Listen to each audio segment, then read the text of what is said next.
What up? Hello, K. What's K. up, K. Fed? Vigilant. K. Vigilant. What's up? Let me see how vigilant you are today. You know what? I'm always vigilant, okay? There we go. So so okay. Let me read the prompt for the algorithm real quick. Can love be traditional without traditional roles? I'll say it again. Can love be traditional without traditional roles? Now I know you were commenting on a comment section, and those don't repost, right? So I know nobody's gonna see but me and you. Well, I guess others who come on live, right? Mm-hmm. So you don't have to say any names, right? But that dynamic that you were speaking of, right? That Mm-hmm. dynamic. So that that becomes more difficult when there's kids added to that. If it's just you and your husband, that's one thing because it's just your mouth and his mouth to feed, right? Right. Right. But once we start adding two more crumb snatchers to it, you Okay. feel me? Your resources get thinned out, and that Right. makes it more complicated. So speak to that. Well, hold on. First, let me give you this. Answer the topic, and then you can get into what I was asking you. But yeah, go ahead. Well, for me, um, I do believe that that is possible. Traditional. I think we could be traditional without the gender role situation because we're living in a different time now, a different generation. And, women have more roles of going to work, okay, and having a career than back in the days. And for me, I'm not bringing in no feminism because that's not what it was about for me. For me, it was about having my family taken care of, okay, making it be make sure that my family, my kids are okay and not struggling. That's way as far as having a career and doing what I love doing. I do love nursing. So that was mostly a plus. But in my marriage I went to school twice to become what I am now. And it was to not stay stagnant, to just be helpful and take care of my family, including my husband. But it has to be a equal dynamic. It has to be, and it don't even have to be equal in a sense that we both bringing in the same, we both doing, the same things. As long as we communicate what roles we could play in this relationship, in this family dynamic, that is going to sustain us for now and the near future to come. Yeah. I think people, it is according to who's in the relationship and if they really want to make it work and if they want to stick with it together. Is about not quitting and who you choose to be with you for the rest of your life. Yeah. Now, Kay, is that something that you thought as a younger woman, like young 20s? Did you have that mindset in your young 20s that you was gonna have that type of you Right. know role and dedication? Yeah, because I had two working parents. It's not like my dad was doing only working and bringing home them. So I grew up that way. Yeah. And But my what? dad still had that, I'm gonna pay for this, I'm gonna pay for everything. You know what I mean? He still had that role Yeah. of leading the family. He did, but my mom still worked. So is no. I think it works if both parties, you know, communicate the roles, the situation. Like I gave our example down in the comments. I have a family member that is a couple, but there's an older couple, kids grown. But now with health problems, Now my aunt picked up the role. You understand? So things go according to the unexpected and what happens in life. That's my opinion. Okay. Now I didn't know that was the thing. So let me just say this, right? Without the health problems, because if you're in a marriage, Mm. that's one thing, right? But without the health problems, I don't see too Without many the women. health problems, it should be still the same. But I'm Different and somebody lost a job or that type of dynamic. You get what I'm saying? uh-huh. It Well, should still be the same. if some so here's the thing. Going into I guess my question is going into the marriage, right? In the Okay. marriage, anything can happen. I talk about this all the Right. time on my platform, right? Mm. Anybody could lose a job, not just Right. women, right? Men lose Right. jobs all the time, right? Okay. What about Um, a car accident? How about that? it, Or you, something tragedy, like a tragedy that well, well, happened. well, that, Somebody, uh I mean, what you think about that? that too. Like for instance, right? I've had women on here say, "Well, if my man lost his job, I'll hold him down for a while." Or like I've heard a woman say, "Well, if he had an injury on the job, I'll hold it down." But then I've asked those women, "Okay, starting out, could you marry a man with no job?" They would say no.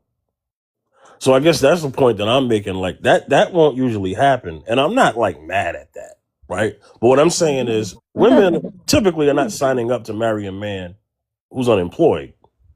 I mean, would you marry a woman that's unemployed? Yeah, but here's the thing, though. Tell me the dynamics on that, because I think it depends on how the dynamics is.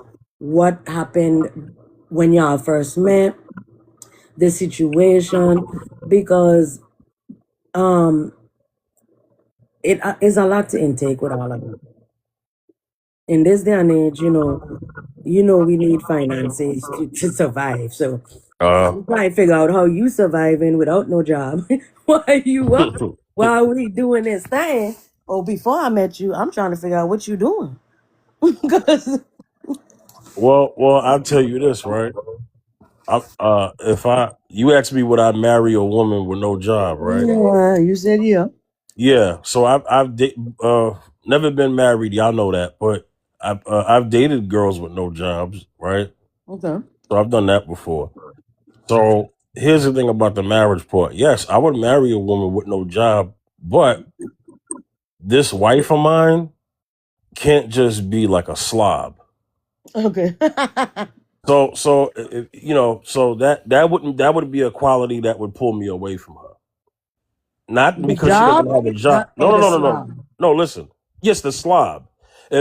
You can have no job, but don't have no job and be a slob. Like all that rhyme. Like Okay. that, Cool. like that's pretty bad. Like for instance, right? It is. A fella came up here like 2 weeks ago. I think it's Mr. Lee, right? He came up here and he was like, "Yeah, if I lost my job and my wife is the only one holding it down at the moment," he said, "I'm not gonna be in the house and not do nothing." He said, the house is gonna be clean. That's what I'm talking about. Dinner's gonna be cooked. But And if whatever you else have that and people, whatever else that needs to be done around the house or in support of my wife to make life easier for her, he said, I'm going to do it. He said, but guess what? I would do that if I still had a job.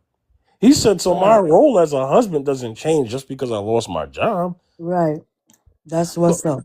right. So if I marry a woman without a job, she can't just do nothing. Like I'm coming home to, like I I left the agree. house when it was clean, but when I come home, it's like all over the place. Like, how did it get there? You just one person, you know? Yeah, that's crazy. Right. Like I'm coming home and there's no dinner, there's nothing. I still have to like there's Well, what you was she this doing? Like, okay, you'd be surprised. Some people just want to lay up all day. but okay, you laying up all day means you laying up. that means you're not doing nothing. So how did the Right. house get where it got?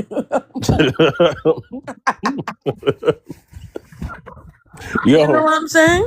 yo, ain't nothing worse. Yo, ain't nothing worse. Hello, Sigma. Sorry, that's Sigma. My dog down there. Yeah, I Yes, see him. babe. I see him in the comments. Shout outs to him. Ain't nothing worse than coming home to a mess you didn't make and they don't clean up after themselves. Yeah, yeah. That is a pet peeve. I live alone. Mm-hmm. If there's a mess, it's because I did it, Yeah. right? Right? But ain't nothing worse living with somebody, coming home to a dirty kitchen, Yep. right? When it's 2 a.m. in the morning, you could have washed your dishes at 2 a.m. eight. Well, I'm somebody who works late. That's why I said Oh, 2 a.m. okay. Like imagine I'm coming home. So I work a late shift. I get off at like midnight, right? So imagine I'm coming home Mm-hmm. one something in the morning, close to 2, and the kitchen is filthy, and my wife is just sitting there. I'd be pissed off because I'm Yeah, I like, would yo, be I too. didn't make this mess. Sorry, I would be too. So, Right. but I don't want no I ain't roaches. trying. I was just going to say that.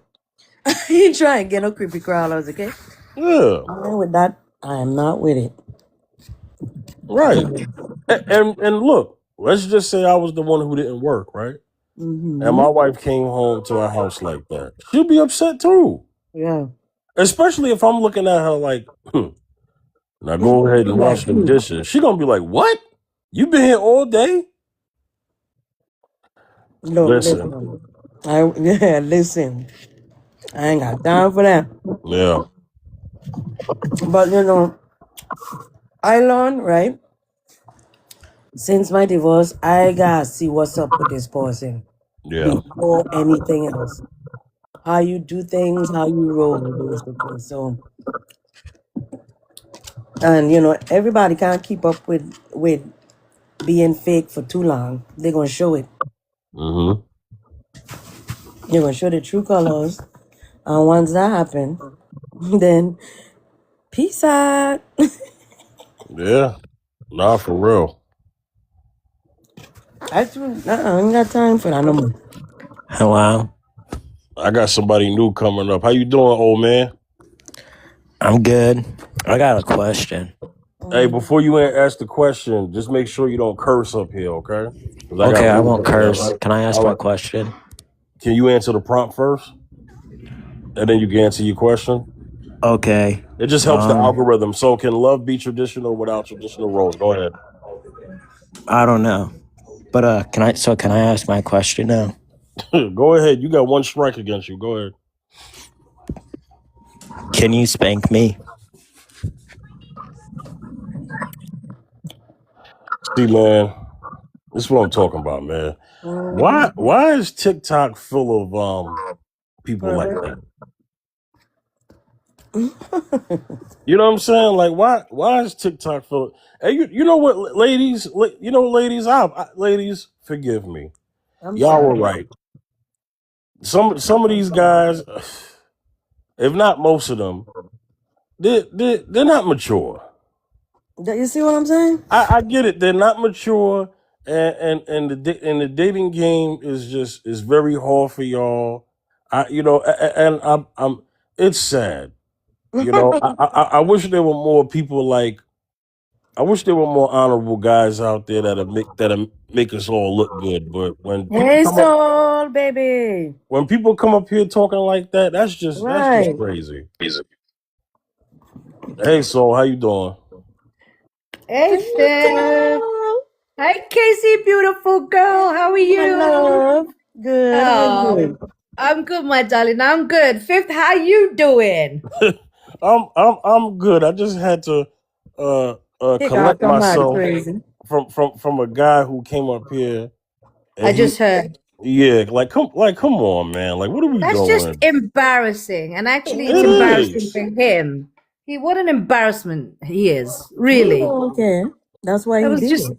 They're just disgusting, man. I don't Yeah. know why. I don't know why people behave like that. You know, it's attention seeking. Fifth. Yeah, I'm to the telling you, point. that's what it is. You know what, so I advocate for good men and good women every day, And you keep doing it. right? I do. I advocate for good. Hallelujah. No, but listen, I advocate for good men and good women, good men and good women every day. And I hear women tell me about the experience with guys and stuff like that, and I'll be like, "Oh no, it's just the guys y'all choosing." But I, there's too many men like that guy, Yeah. and it's embarrassing. And then it has women looking at me sideways, like, "Is he going to be like that too?" And like, I get it. It's What messed up, but I get it. But it's like, oh man, like, come on, man, what don't come up beyond here. that? Like, come on. And They're just giving all other men a bad rep, to be Right. honest. You know what I it's mean? it's yeah. Me, But I the don't thing come is, to right, Fifth, and I think Casey, I'm sure you'll agree. We're sensible enough adult women that understand that. You know what? There is a section of the male population that haven't got their head screwed on. It doesn't mean everybody is the same, right? You can't paint every male with the same brush. You're gonna get D heads all over the show, and women too, right? It's gonna happen. Absolutely. I've had to in my fair share of kicking both genders off who act up. So I understand. Yeah. So the good thing is we're gonna get back on track, and we got some mature people up here today. Thank God, because what the I don't know what that was about. But Yeah, anyway, whose man was that exactly? and you Not and you my know man. and I used to have a feel like I got to put that rule back on. I used to have a rule, right? I used to have a very strict rule when I first started the lives because trolls came up all the time. And my rule was if you don't have a real picture of you on your account, I got to assume you in a troll, right? Like your profile picture. So for a while, there was people who I did not, let up, right? But then there's people I did let up that didn't have a profile picture of themselves, and they end up being cool people. But see, when people come up here with troll accounts, I don't know. It just messes up the flow of But the let me stream. let me ask you this Yeah, question. yeah. When he came up, did you feel something was going to happen? Not gonna lie, I took a Yeah, risk you when did. I read his name. I was like, Because I felt it. I felt it once you yeah, were talking Hi that. Faith, felt hi it Faith, how too. are you, brother? Soul survivor, it's Miss Cello. We Hey, was how Hey, are how I'm good. you? Hi Vigilant, how are you doing? we good. I'm good. You know, I How are love the you? prompt. I love the prompt. okay. Now, unknown. 1 second. You know how it is up here. I'm gonna get to you, but let me get to Soul, and then get next. Okay, so Soul, the prompt. Today's topic is: can love be traditional without traditional roles? And then after you is futuristic vibe, aka Mr. Unknown, always changing his name. But go ahead, Soul. Okay, I don't know. Can I ask you a question? I was just emulating that guy. Sorry. Sorry. Had to be done. Had to be done. Okay, right. It's an interesting prompt, I would say. And I think, if I understand the prompt correctly, I think that love definitely can be traditional, and irrespective of whether you play traditional roles. And what I mean by that is, like, when we talk about traditional roles, we're talking about, the masculine role, the female role, which, to be honest with you, nowadays is quite vague, quite mixed, quite merged. And it's all good. It's all good. As long as you both understand each other, who cares about what anyone else thinks, right?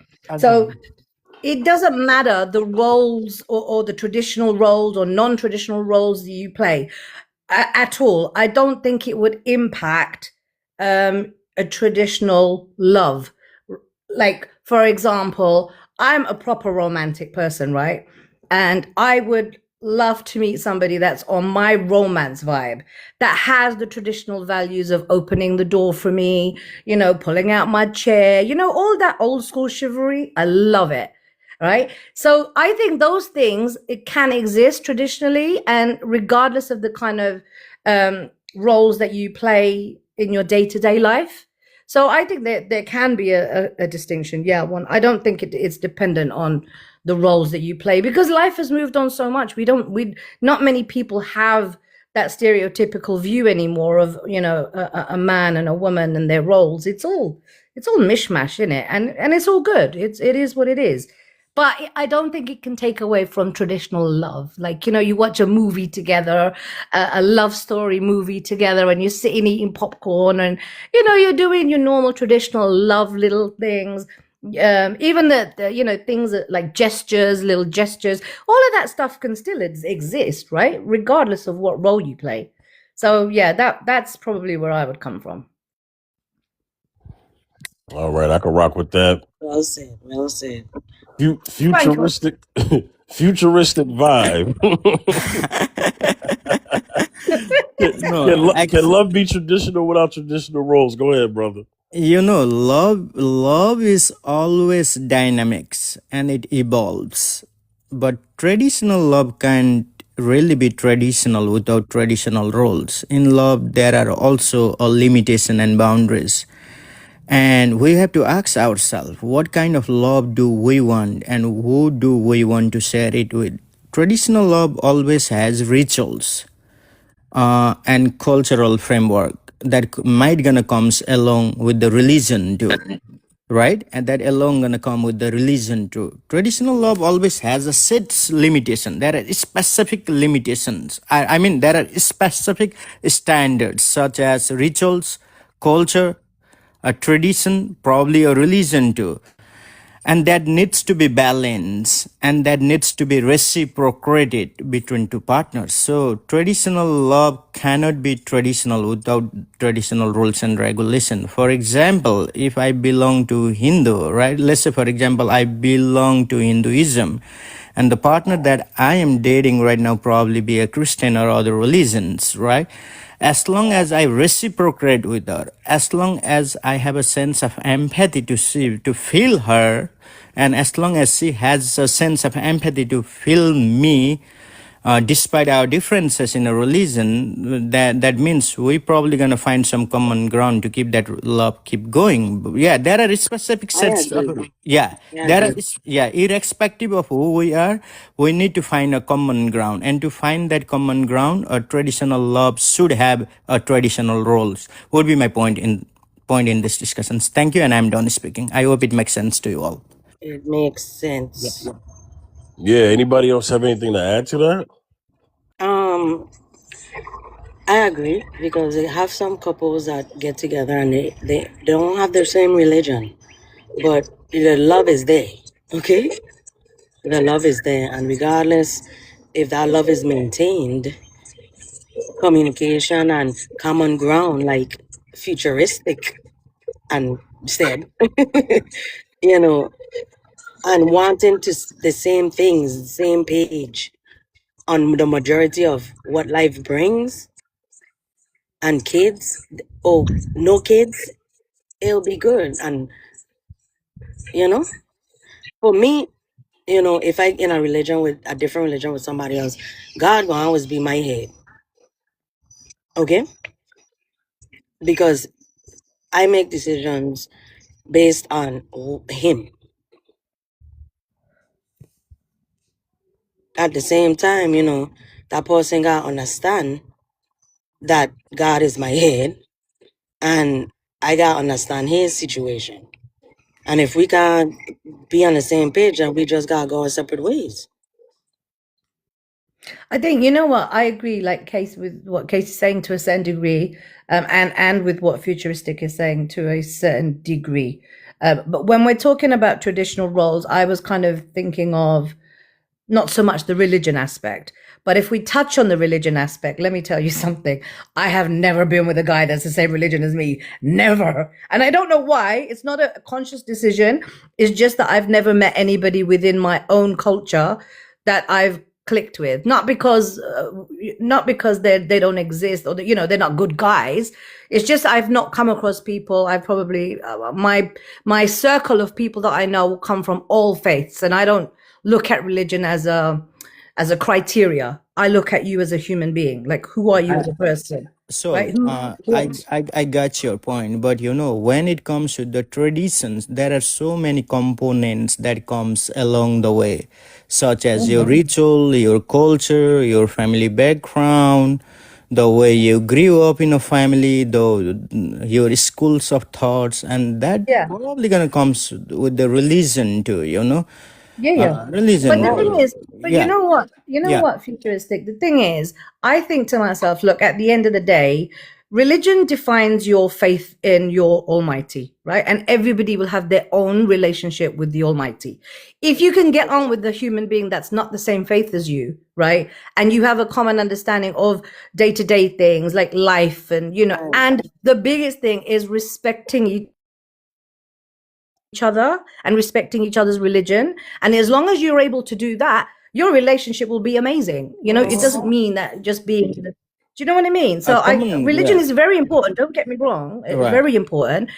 My faith is very important, but it doesn't mean that just because my faith is such that I have to have somebody of that faith. No, I would, as long as that person respects my faith and is good with me like that, then like I said, to me, it's the person. What's your heart telling me? What kind of individual are you? Our faith should not be a problem as long as we find a common ground, irrespective of our differences. Exactly. Yes, Exactly. I That's got my your point. point. Yes, yeah. Well, that's I have a question for Soul. yeah. Go for it. So you made a statement that I didn't expect you to make. So my God. question is, What did I say? the What did I man. say? Let me Well, backtrack. I'm going to it. Go on, my love. The man you had children with, Yeah. y'all weren't of the same belief system? No. Okay, that was my question.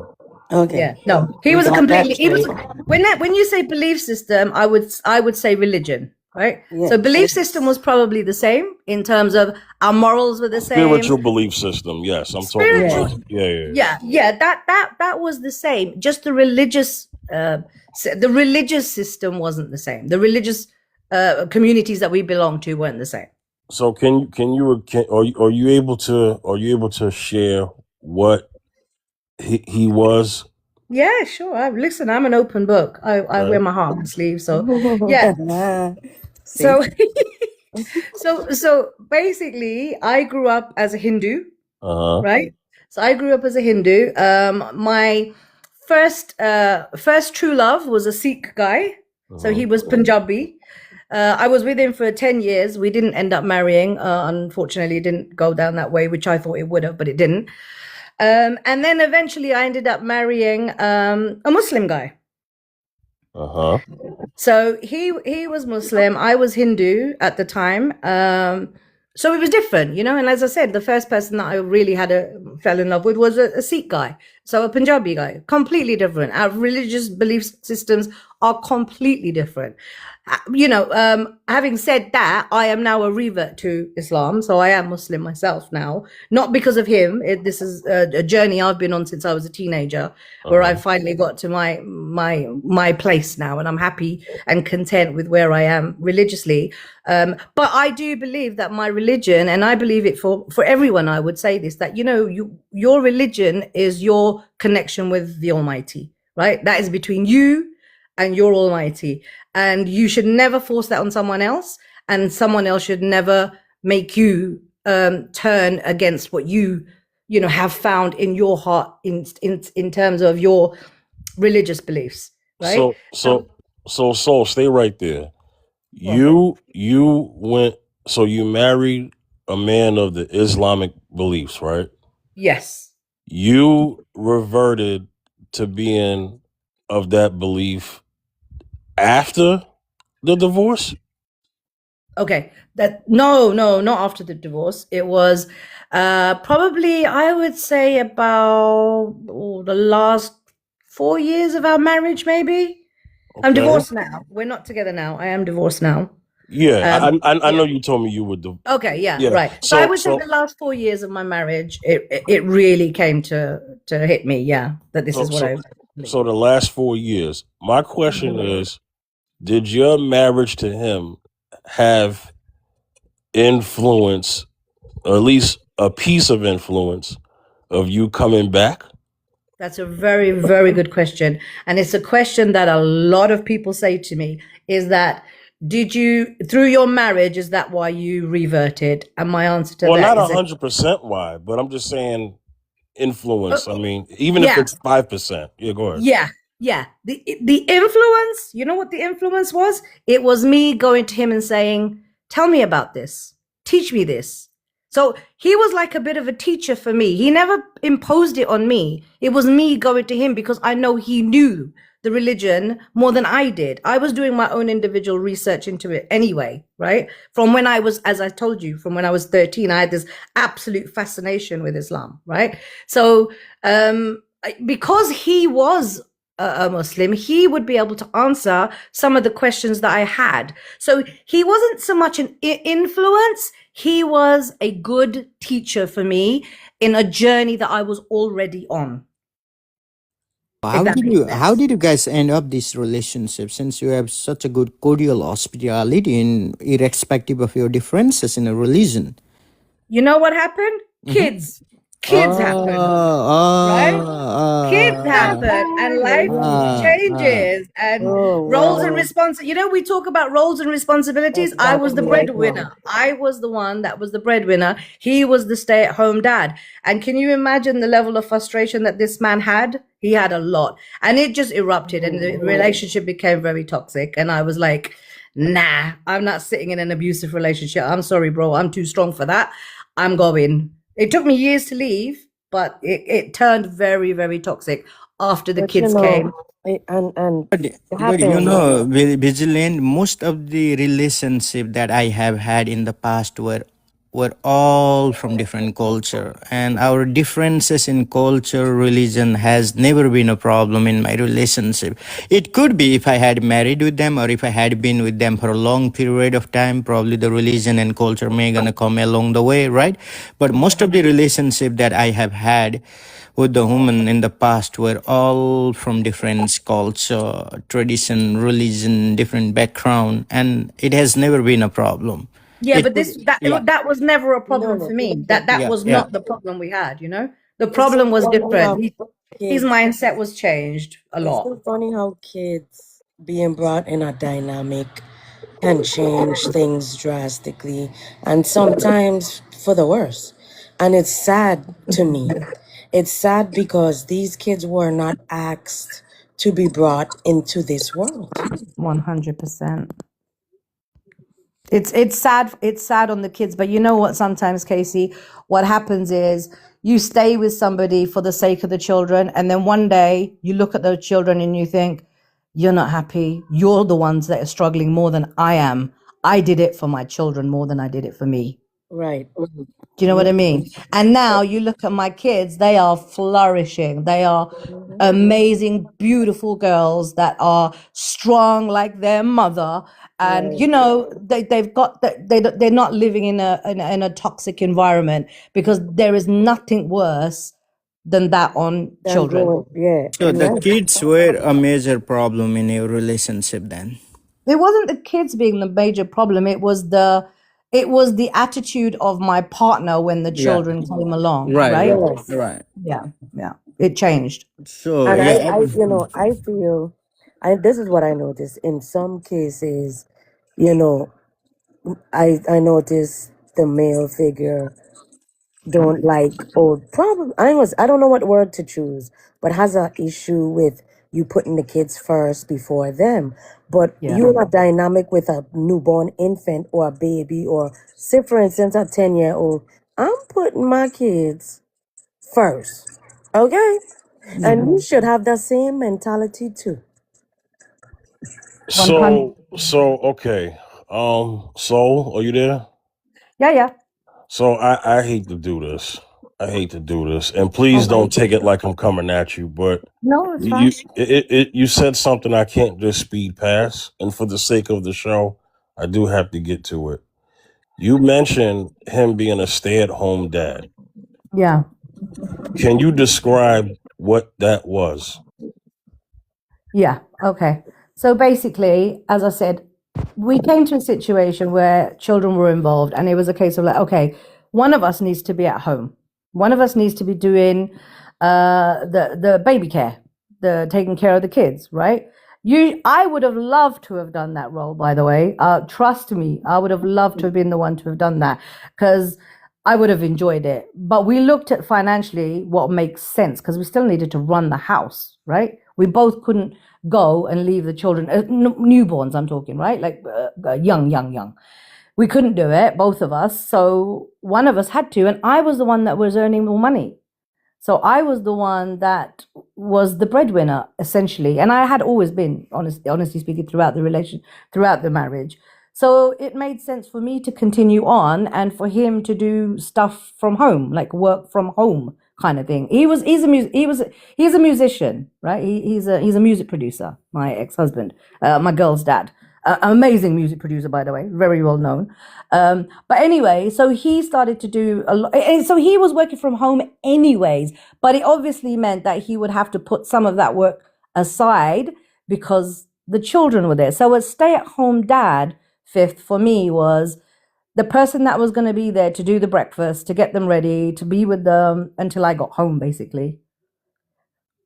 So that's what his role was, a stay-at-home dad. But like I said, if he was the one that was earning more than I was, I would have quite happily stayed at home and done that role, which is the traditional. When we talk about traditional roles, that is the traditional role, generally speaking, right? That the woman will stay home and take care of the kids.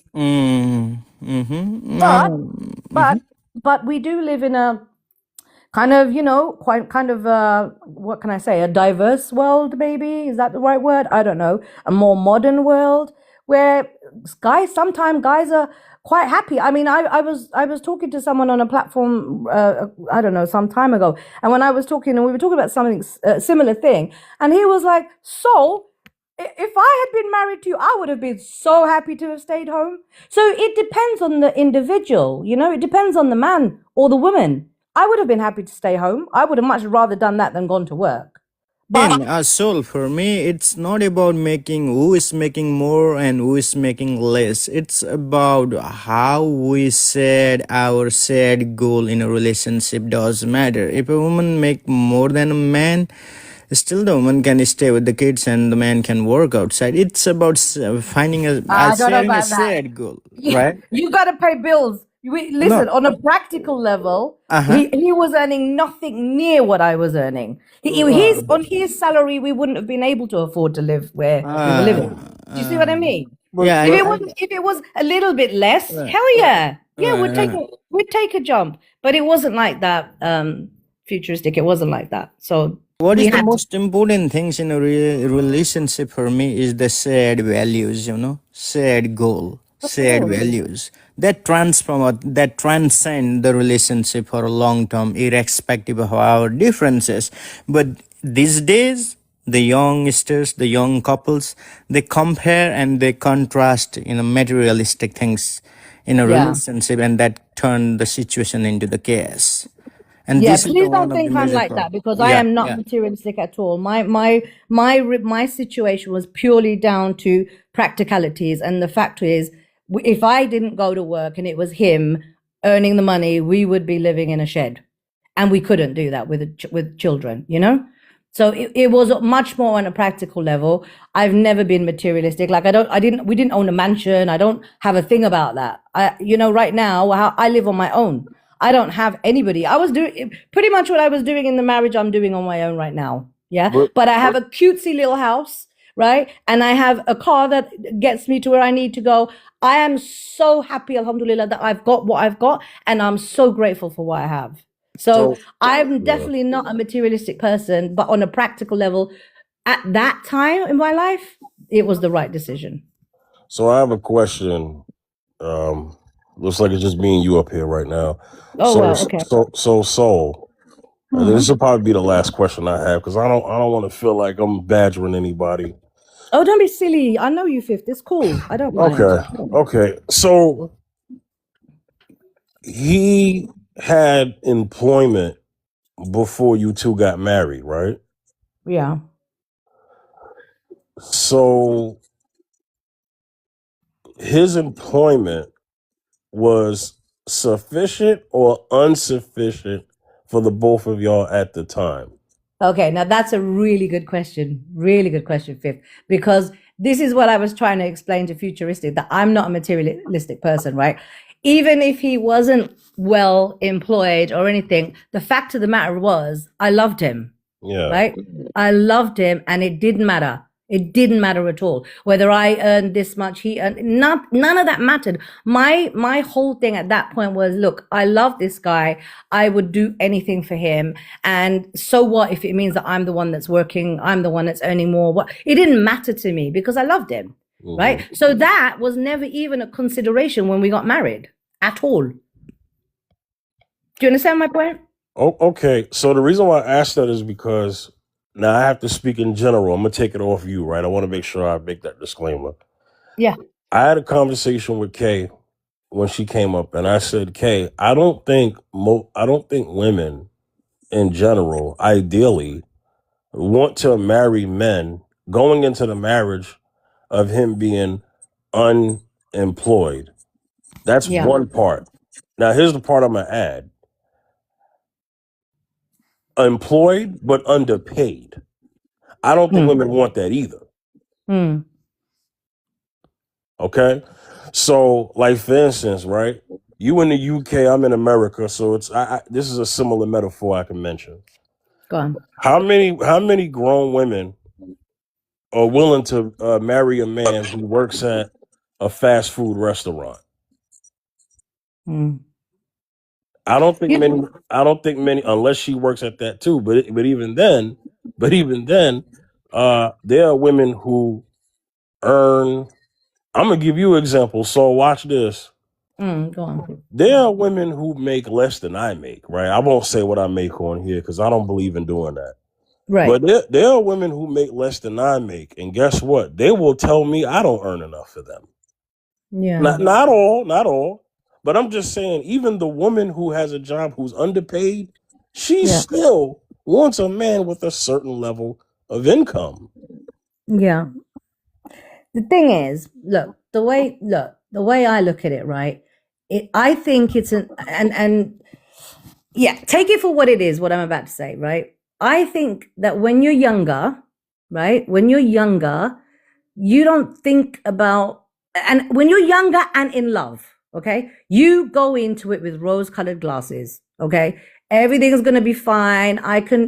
Doesn't matter how much you earn, doesn't matter this, which is exactly what I did, right? And it never was a problem, right? It was never a problem from his side, from my side. We had an amazing relationship for the most part. Yeah, it didn't matter. Because the biggest thing that held us together was our love for each other, our respect for each other, right? But what happens, is as you get older, and I told you my scenario with the kids and whatever, right? But as you do get older, I think women wise up.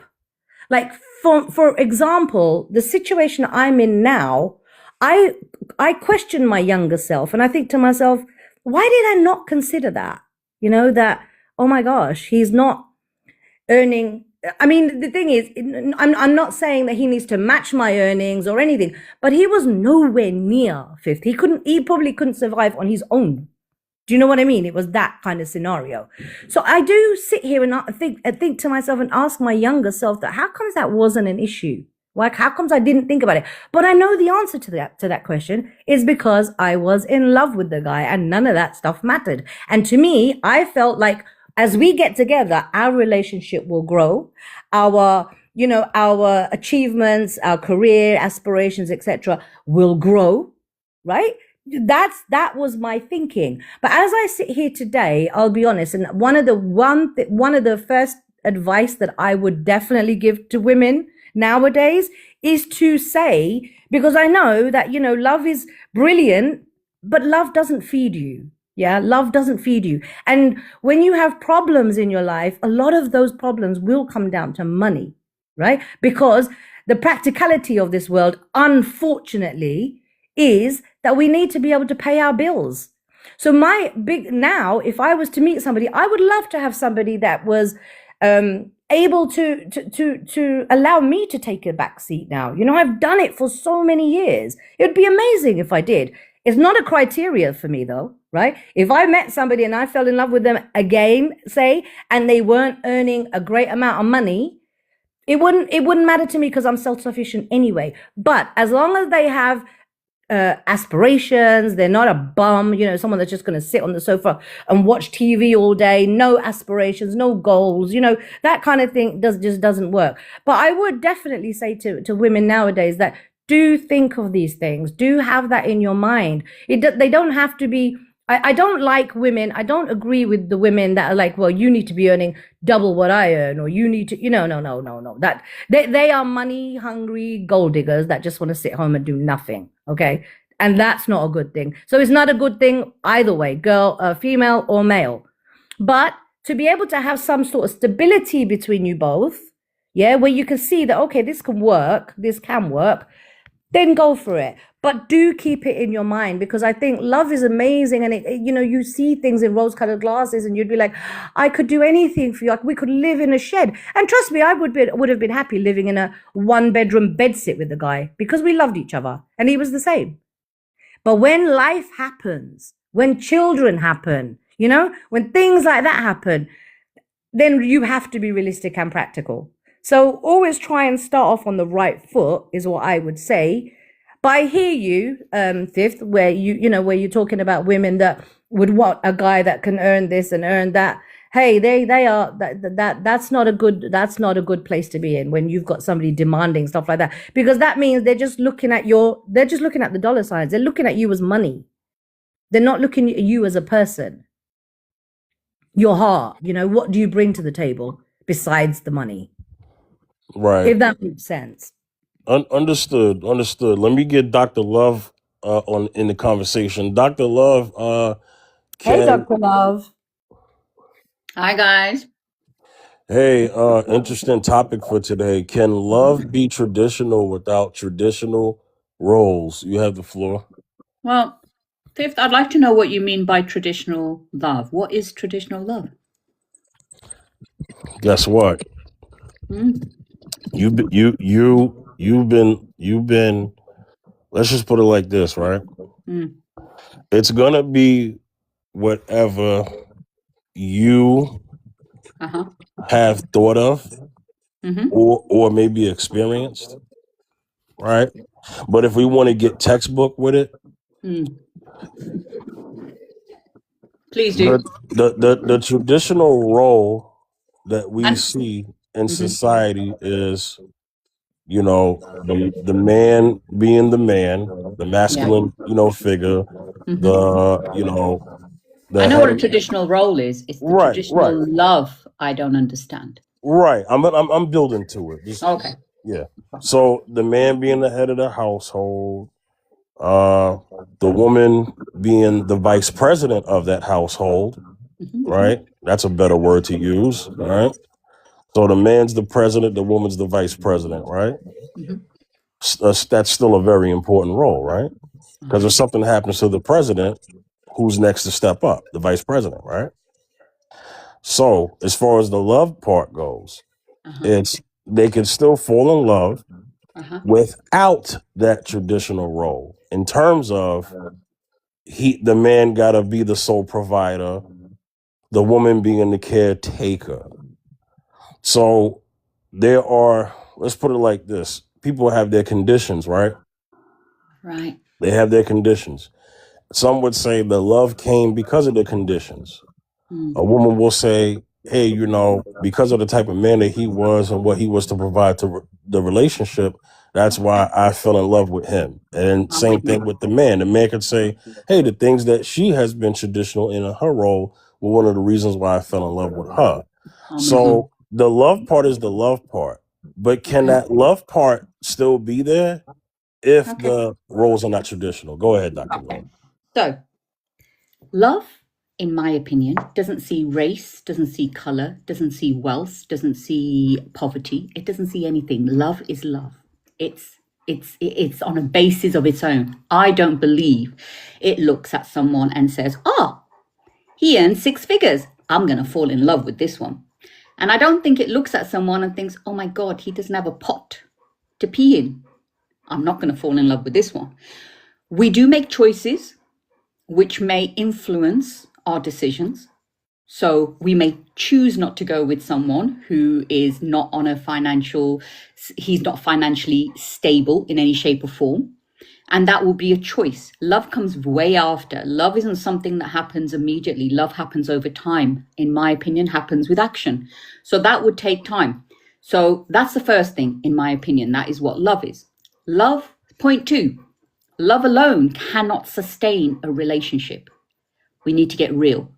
Love alone cannot, will not sustain a relationship on its own. It needs the other foundations in place. So that's the second point. Third point, traditional roles.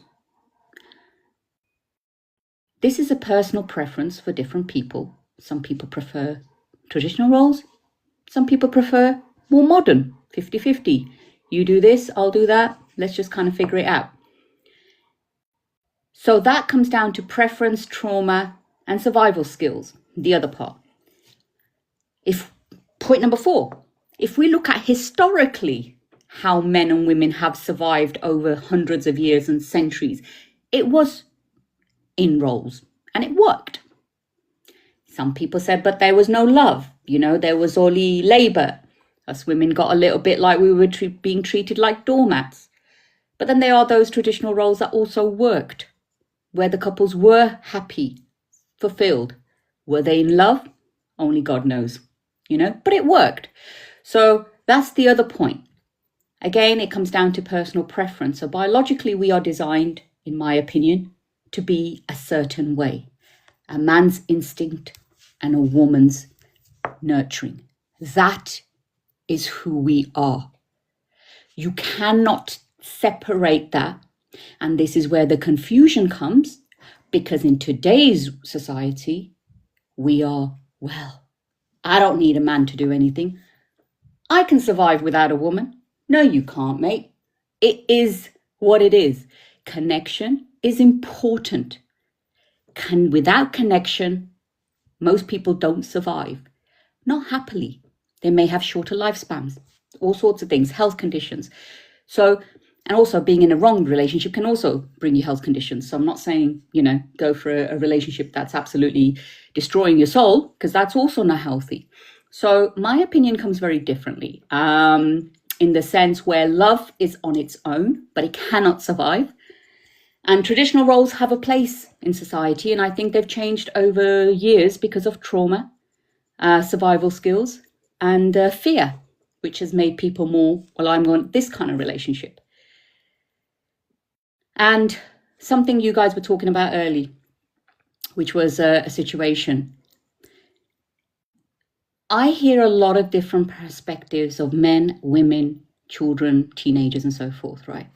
I can only base it on myself. I could not be attracted to a man that was staying at home. I just couldn't. I know I'm not wired that way. I could not be attracted to a man who refuses to pay for dinner. I cannot be attracted to you.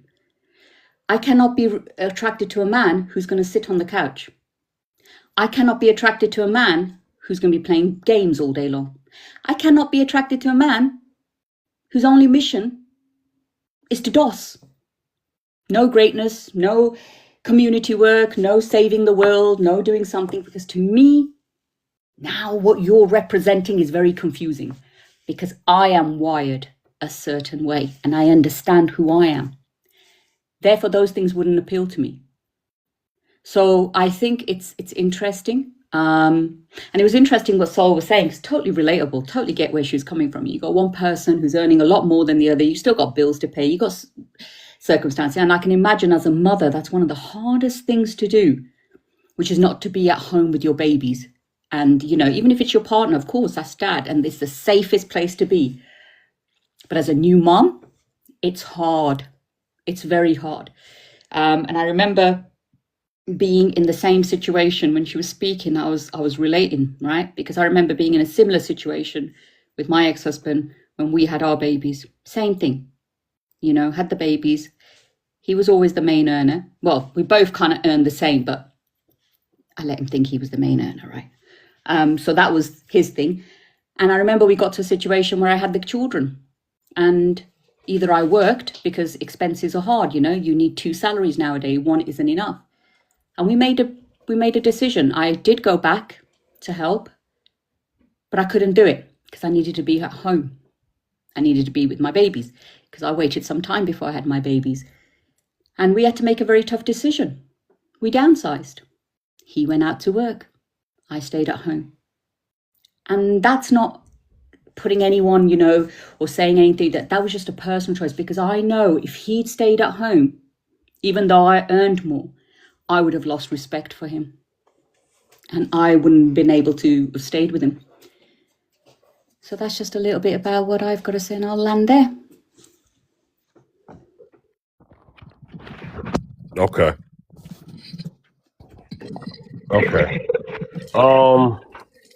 Let me ask this question, right? So I hear everything you're saying, Dr. Love. I'm gonna tell you why I have this topic for today. Because I think this was it was 2 Thursdays ago. And I asked the ladies, because they said that a man has to out earn them. A man has to out earn them to get their submission. Yeah. So what that tells me Not is in the that, toilet, Biff. yeah. So what Oh that my God. Oh God, what's happened? He's in the loo. You're in the loo? He is. Who's in the loo? Biff. no, Who? no, I'm Days. no, I Did don't, you need a toilet break, babe? no, I'm in my room. I don't know what. Soul, is that you? No. Oh, sorry, the water. No. Sorry, guys. I was just washing a dish. Apologies. It wasn't me. Yeah, I'm like, that ain't me. I'm sorry. No, it's okay. That was me, Dr. Love. I was Biff in the loo. I was like, what? Sorry, Biff. You were saying, so you spoke to a bunch of ladies who said in order for them to submit, he needs to earn more than them. Is that right? Yeah, on my panel 2 weeks ago, 2 ladies admitted that the price of their submission, although they didn't say these words, but it is what it is. I said, does a man have to earn more to you to get your submission? And they said, ideally, yeah. Okay. So for those ladies, it doesn't sound like that love can be traditional without that traditional role. Do you know what I say, Fifth? Each to their own. I don't have an issue with women putting a tag on their love. I don't, because they have their reasons. And I'm not here to judge anyone, right? So they have their reasons. Equally, submission and earning respect. What it sounds to me by that statement you've made is, in order for them to respect him, he needs to be at a higher rank. And then they submit. So that's what I hear by that. Because it's him taking the lead. How they have positioned it is by his earning potential. That's how he will get respect from them, if he earns more. Yes, ma'am. Yeah, but I'm not saying that's wrong. All right, it's what their preference is.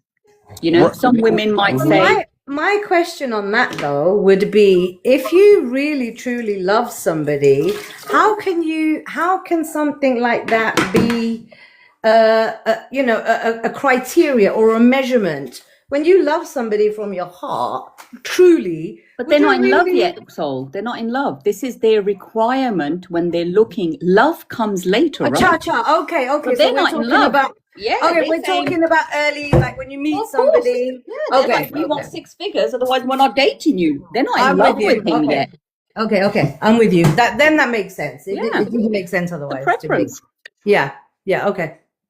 If it's early on, I get it. That's their requirement. Yeah, okay. Well, let me also give context to why that question was brought on, because um I'm not big on always asking a question like that. But the reason why that question came up is because what I kept hearing in that discussion was, well, if a man wants to be a leader, then he needs to make more.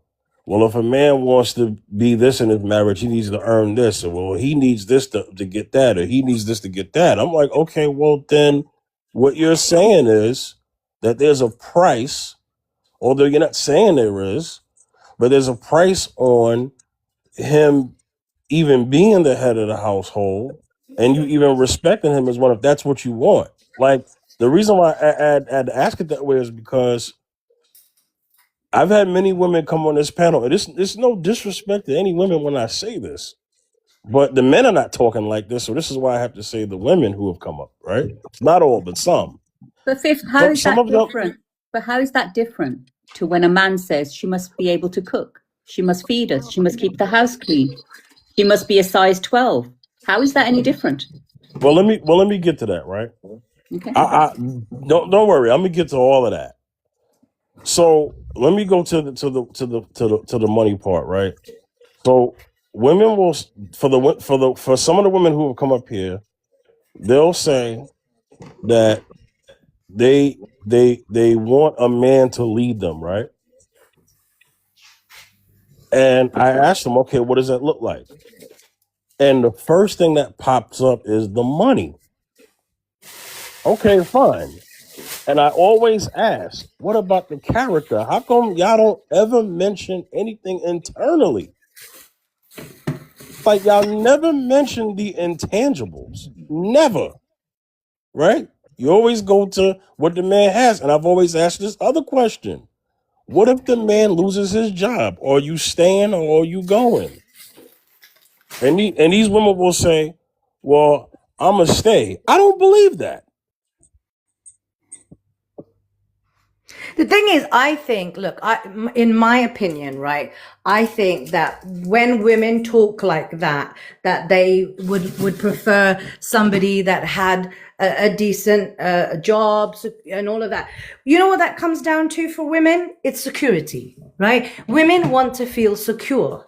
Right. So like, for example, right now in my situation, in my time of life right now, I would want that security if I was to be with somebody now. That doesn't mean you have to have a 6-figure salary. I just don't want you to be a bum, and I want you to be able to work with me so that I have that security, that it's not just going to all fall down on my own shoulders.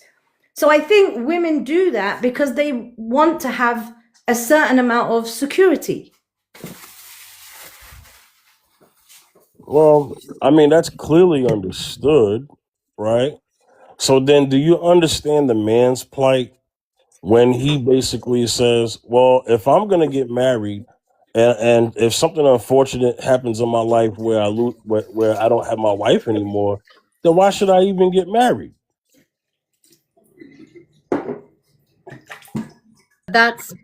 See, now that, right, you can't determine, because if your love is strong and the foundations of your home are in securely, then I don't believe she will leave him. Yeah, You know, agreed. I think if there's holes in the marriage and the only thing that is keeping it together is the financial aspect, then I would say there's a high possibility that she may leave because there's already holes. The only thing that was keeping you together was the financial part. Exactly. So it depends on what you put.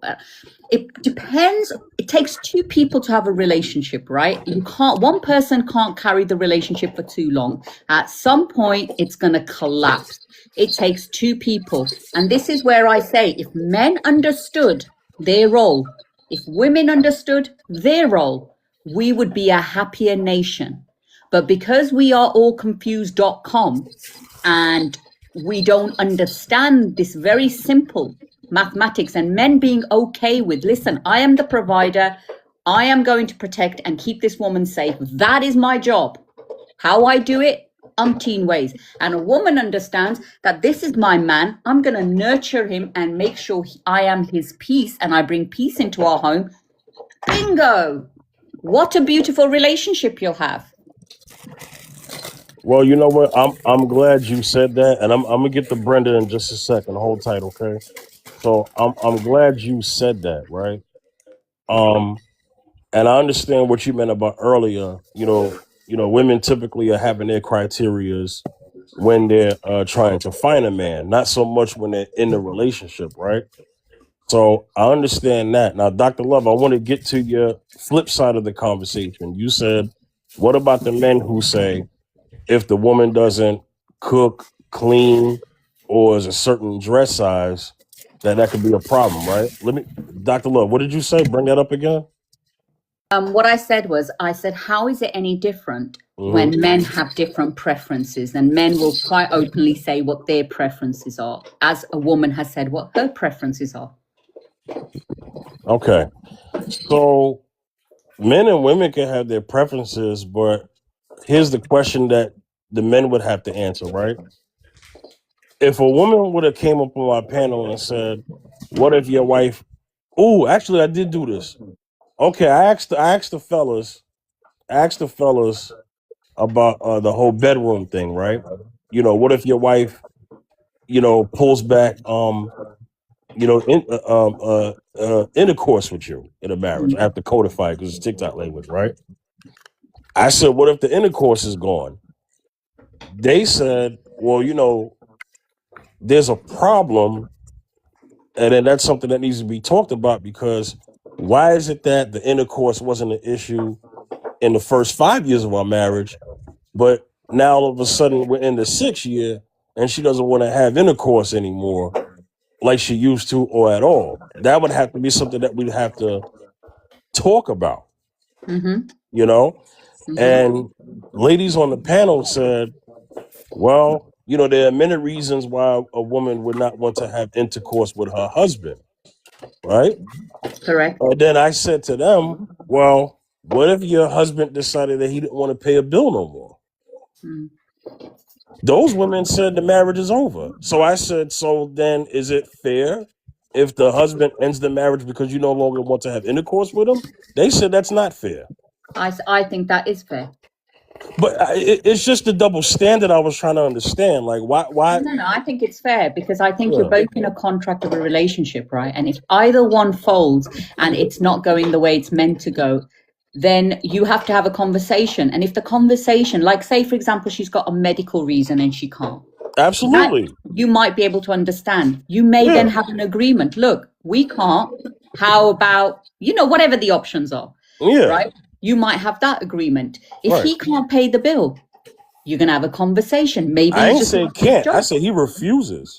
Okay, but the refusing and having reasons are two different conversations. If they're refusing not to hold it as a weapon, then it's a strict conversation, and then you've got to kind of, nip it in the butt. But if it's a medical reason or a genuine, maybe she's going through menopause, I don't know, it could be anything. That's understandable. So right, that's different. Yeah, there's a difference. Yeah, just like if there's a situation where a man having money and providing and refusing to provide is different from I lost my income and I can't provide in the same capacity. Just like your point about having intercourse, refusing intercourse because you don't want to, or refusing intercourse because there's a medical condition. Two different things. We understand that. But it's just that, me personally, I don't think a husband should leave his wife because she can't medically have intercourse at the time. I don't believe I think it should be a conversation. I think it could be a discussion. They may have to see doctors. It may have to be, but that is something that needs to be minded and talked out. That's different. But I don't think you should just leave. You understand? So just like I don't teach that a woman should just leave her husband automatically because he lost his job. He had his job for 10 years, but in year 11, he just so happened to be unemployed for 5 months. You know what I'm saying? And let me tell you something, ladies, right? On my panel, when I first started my panels with Mr. Yarchat, back in January, a woman came up here and she said that as soon as her husband loses her job, she will move in with her dad. So that let me, and they've been, and she, this is a 15-year marriage. I think that's absolutely bogus. So Yep, I agree. I agree. yeah, I think that's crazy. yeah. All right, Brenda, are you there, Brenda? Yeah. All right, thank Take you. it a Thanks for while. being patient. Thank you. Hey, the topic: can love be traditional without traditional roles? You have the floor, Brenda. First of all, when you meet a person, and if you're talking about traditional, there's already a rule set in place. So, first of all, when you meet the person you love, that's a conversation that you have. But a lot of times, things can happen in a marriage that role can change. So, when I met the man I wanted, and I found the man I wanted, like my husband was the worker, and I was the stay at home right from the get go. I was the caregiver, he was the earner. So he did his job very well, and I did my job very well. Hey, Brenda, real quick. I'm sorry. Your background noise is drowning out your Oh, voice. 1 second. Yeah.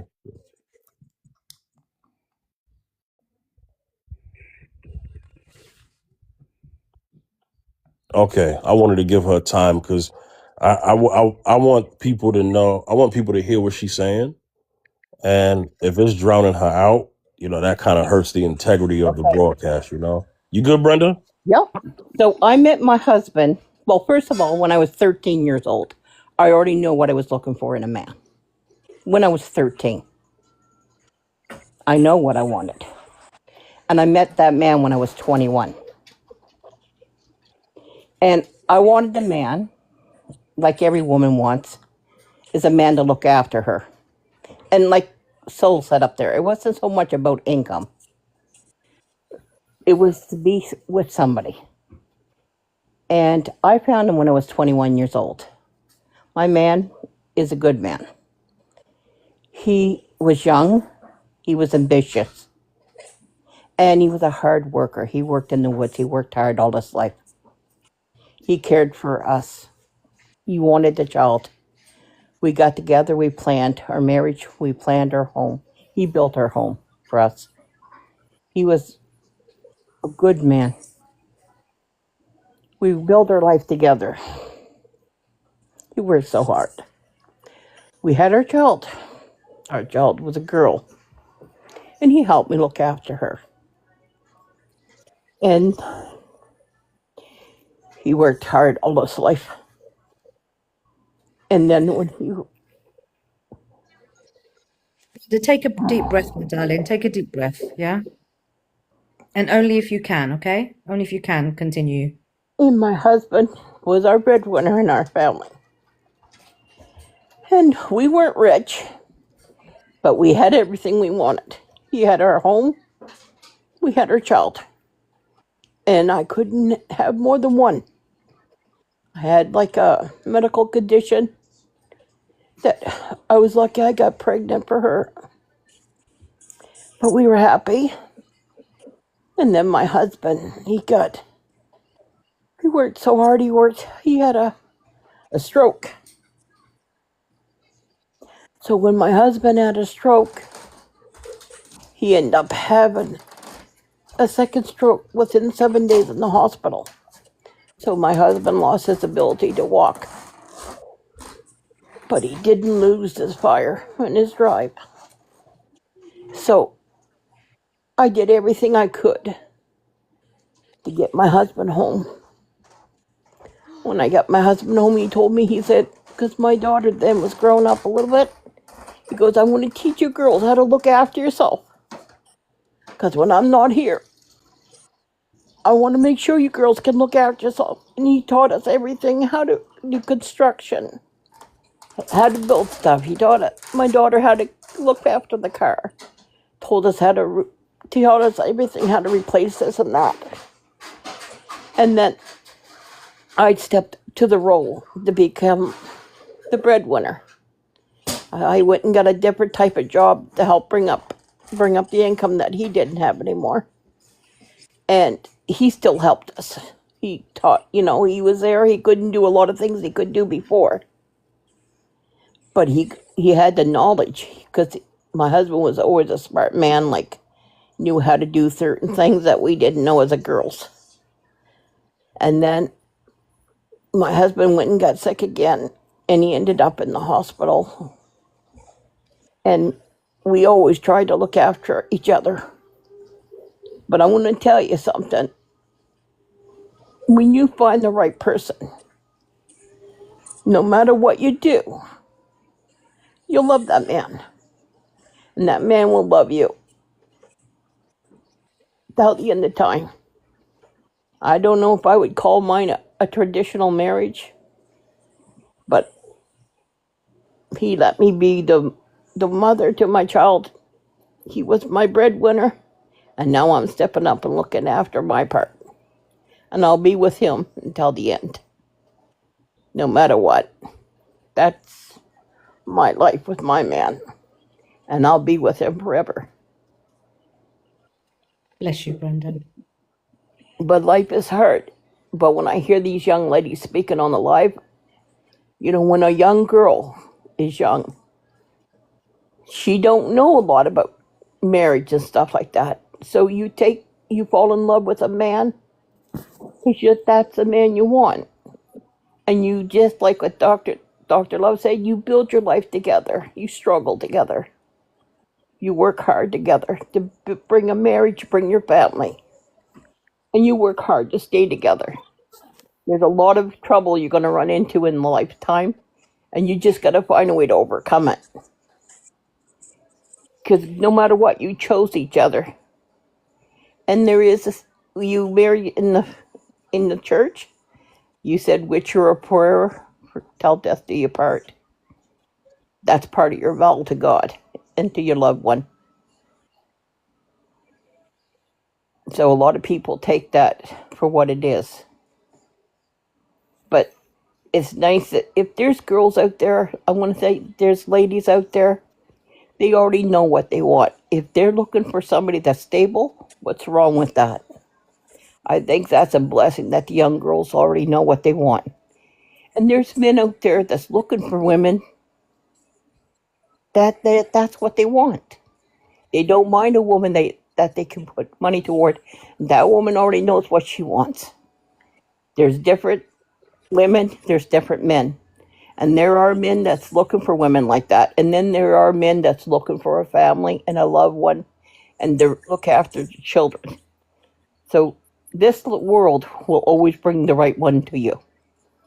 All you got to do is be willing to open your eyes and your heart and your soul and find that person for yourself. That's all I can say. And there's always a true love for everybody. Can I just comment? I'm bursting. Brenda, you touch my heart in so many ways. Beautifully said. I hear your story. I really can relate. And I hear you, and I can only imagine how difficult certain parts of life would have been and how challenging. But it sounds like you found a way. You're a true warrior, and your man was a great man because he taught his girls how to look after themselves. And I think that is beautiful. And I think what Brenda just said at the end for me was like the icing on the cake, which I don't think I could have said better myself.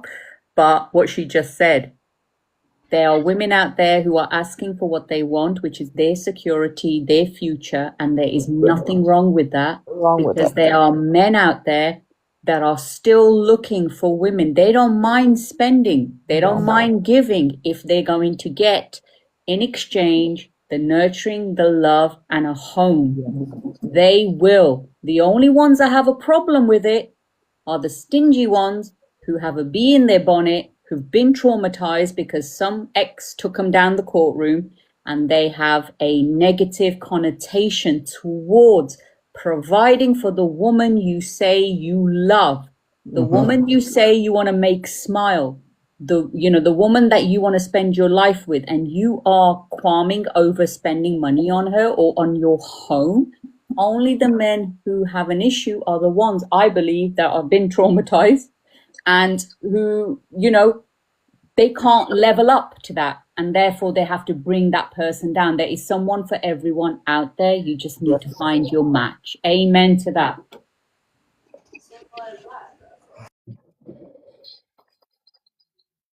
Amen to that. Fifth? Yeah, I'm here. I'm sorry. I'm multitasking. Y'all know that in the afternoons I have to get ready for work, so I heard everything. Brenda, that story. Wow. I appreciate you being transparent.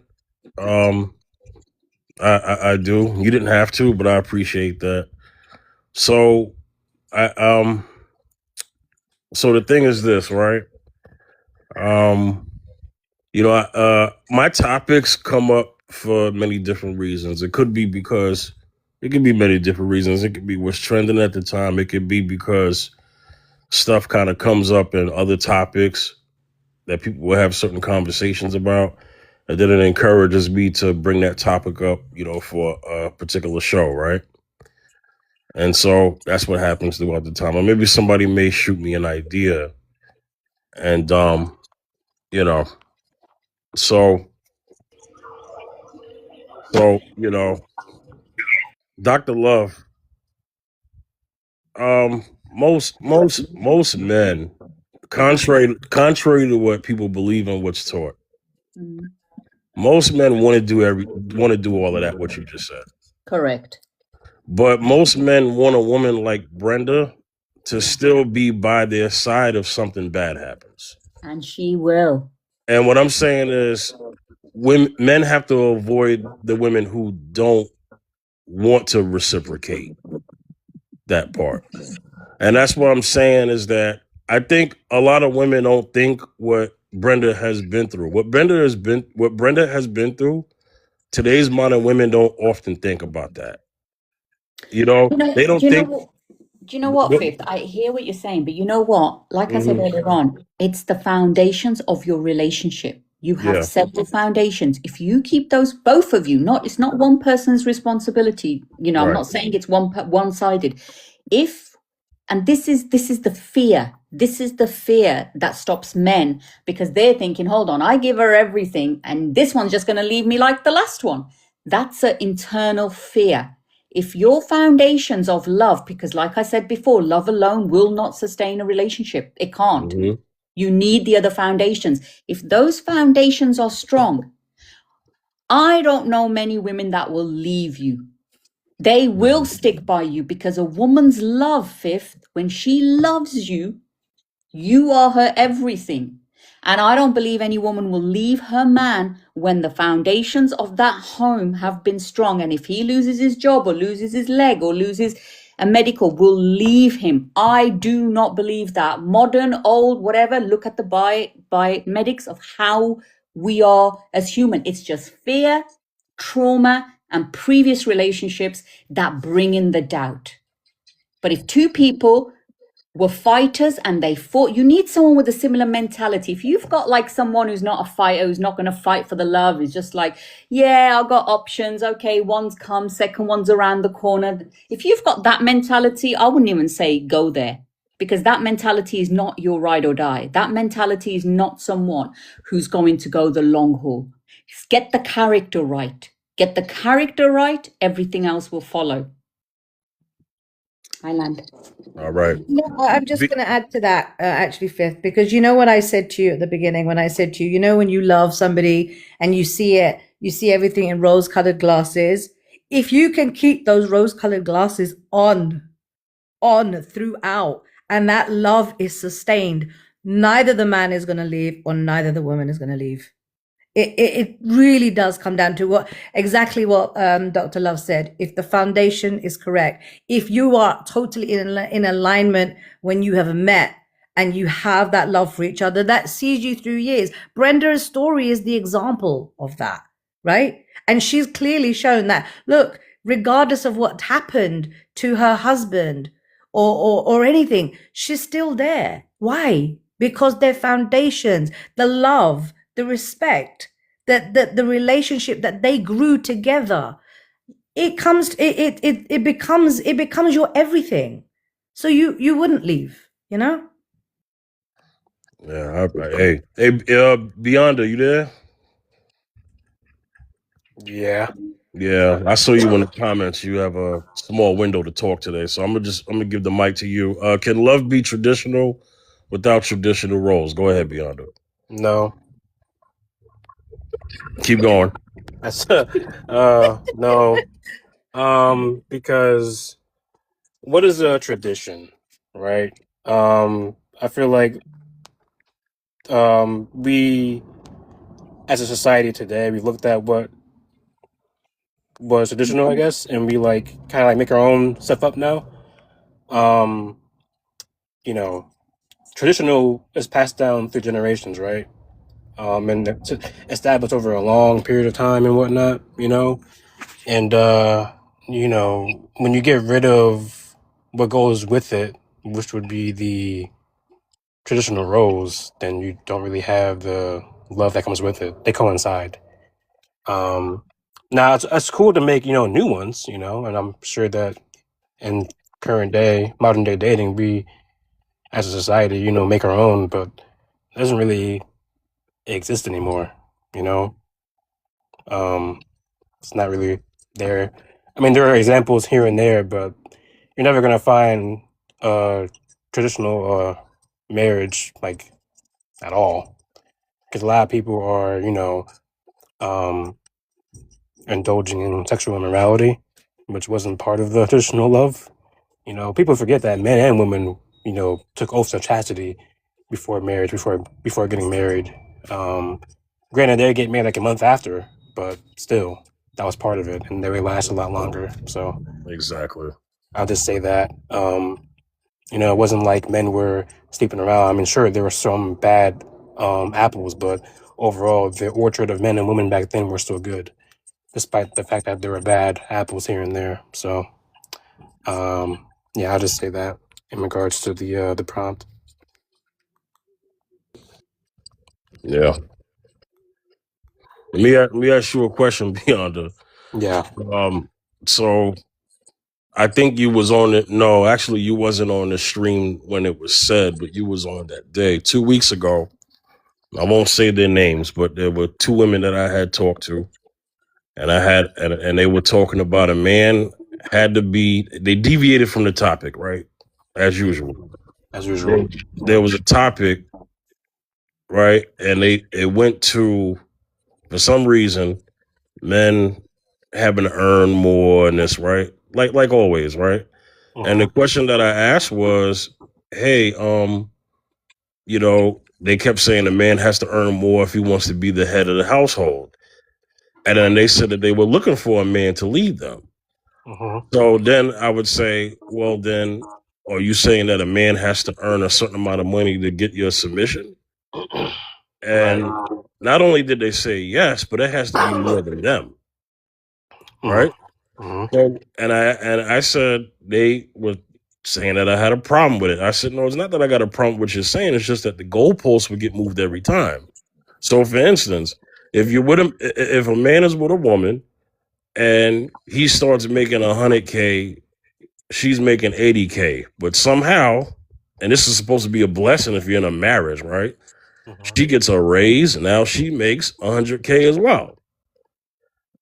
I said, well, he no longer makes more than you. Y'all make the same. Okay. Well, you know, the man got to make more. Okay, well, he got to make more. Okay, so then now he has to earn more. So he has to keep earning more than you as you climb up the ladder too.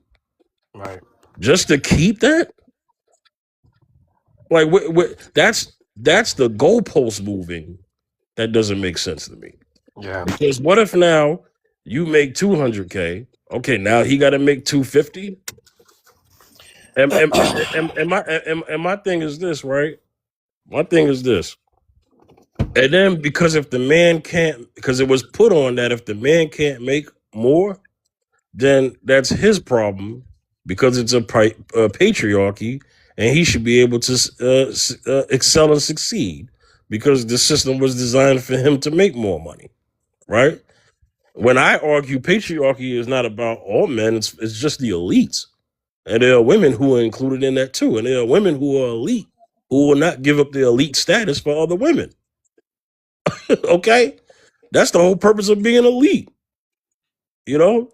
Just like your metaphor, Beyonda, if everybody has superpowers, nobody's special. And this is why everyone can't make $100,000 a year. Because then that would be the new minimum. And then now that won't be enough. Go ahead, Beyonda. Oh, you're totally right. Yeah, you know, I don't have a problem with women saying what they want. It really isn't so much what they say; it's about the person they are. You know, what kind of person are you? Like, what is your heart posture when you're saying it, and are you worthy of what you're asking for? You know, I was watching a movie with my niece a couple of weeks ago, Mulan. I'm sure you heard of it, Disney. Yep. And one of the songs in the movie was, "What do we want? A girl worth fighting for," right? And unfortunately, there aren't a lot of girls worth fighting for. And unfortunately, on the other end, there aren't a lot of guys worth submitting to. So it's kind of like a cluster mess that we're in, aren't we? Yeah, So to be fair, yep. that's kind of messed up, you know. And you know, I would say, hold on, there's a fire truck. My fault. I would say that guys, you know, they lost their fire, like to be a man. They've lost like that fire and whatnot. And so they're like, you know what? I'm seeing these women here, 3 or 4s here, 3 or 4s there. I'm not gonna even try, you know. I'm gonna just see what I can get and then just go with that, you know. Like men, I'll say nowadays are pretty lazy. They don't really, you know, stand up for anything, and that's both, of course.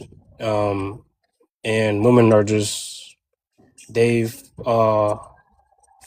given in to the agenda, you know, with the buzzwords and, you know, feminist movement, all that stuff. So everyone is just, you know, we've all like collectively messed each other up on a large scale.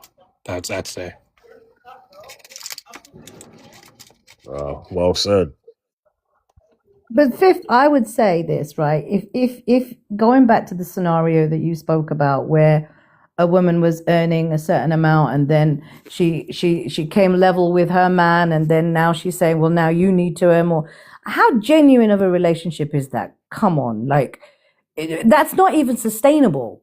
You know, that's not even hold a up. sustainable relationship. But so, isn't that a 50-50 relationship?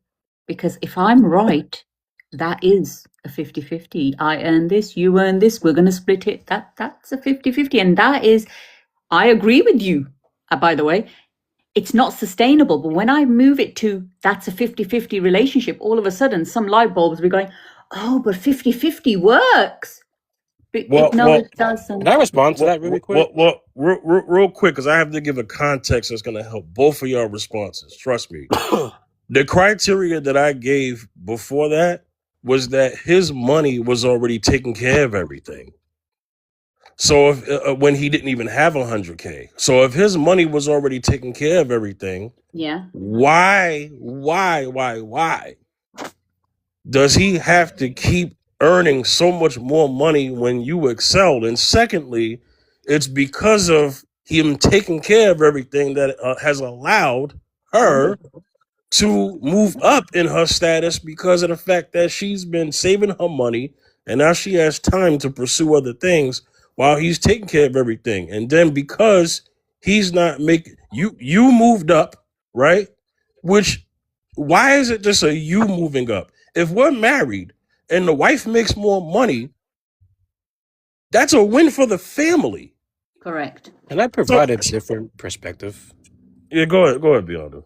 In response to like why women leave, I don't think that.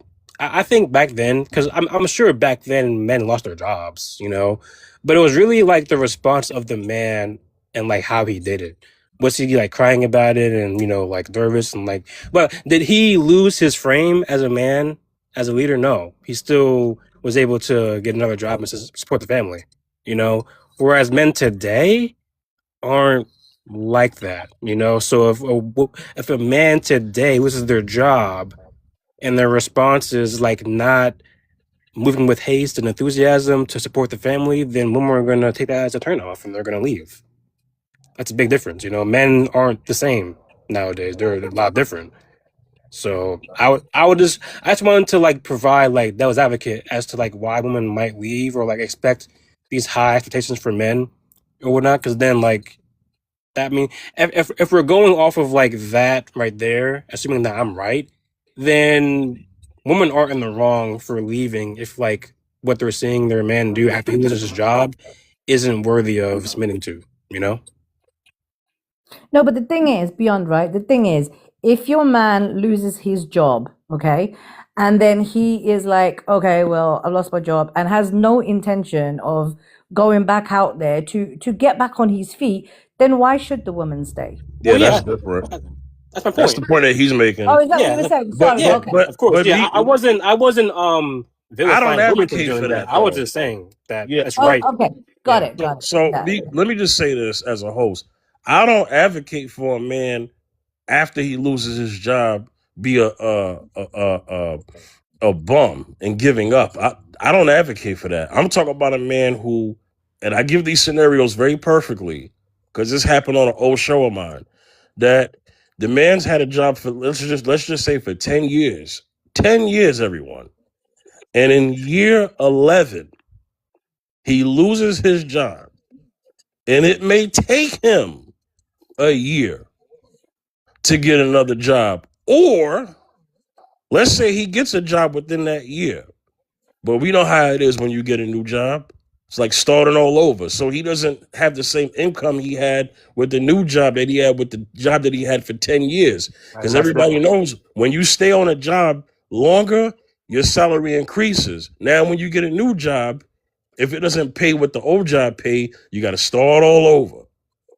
Right? Yeah, that is different. So yeah, like to your point, Fifth, like at that point, if that's happening, like what your scenario you're talking about, then yes, it does fall on the woman's like heart posture because then she's essentially in it just for the money and is really like if it's that easy for the woman to leave even after like him starting over and like actually trying, then that's a little different.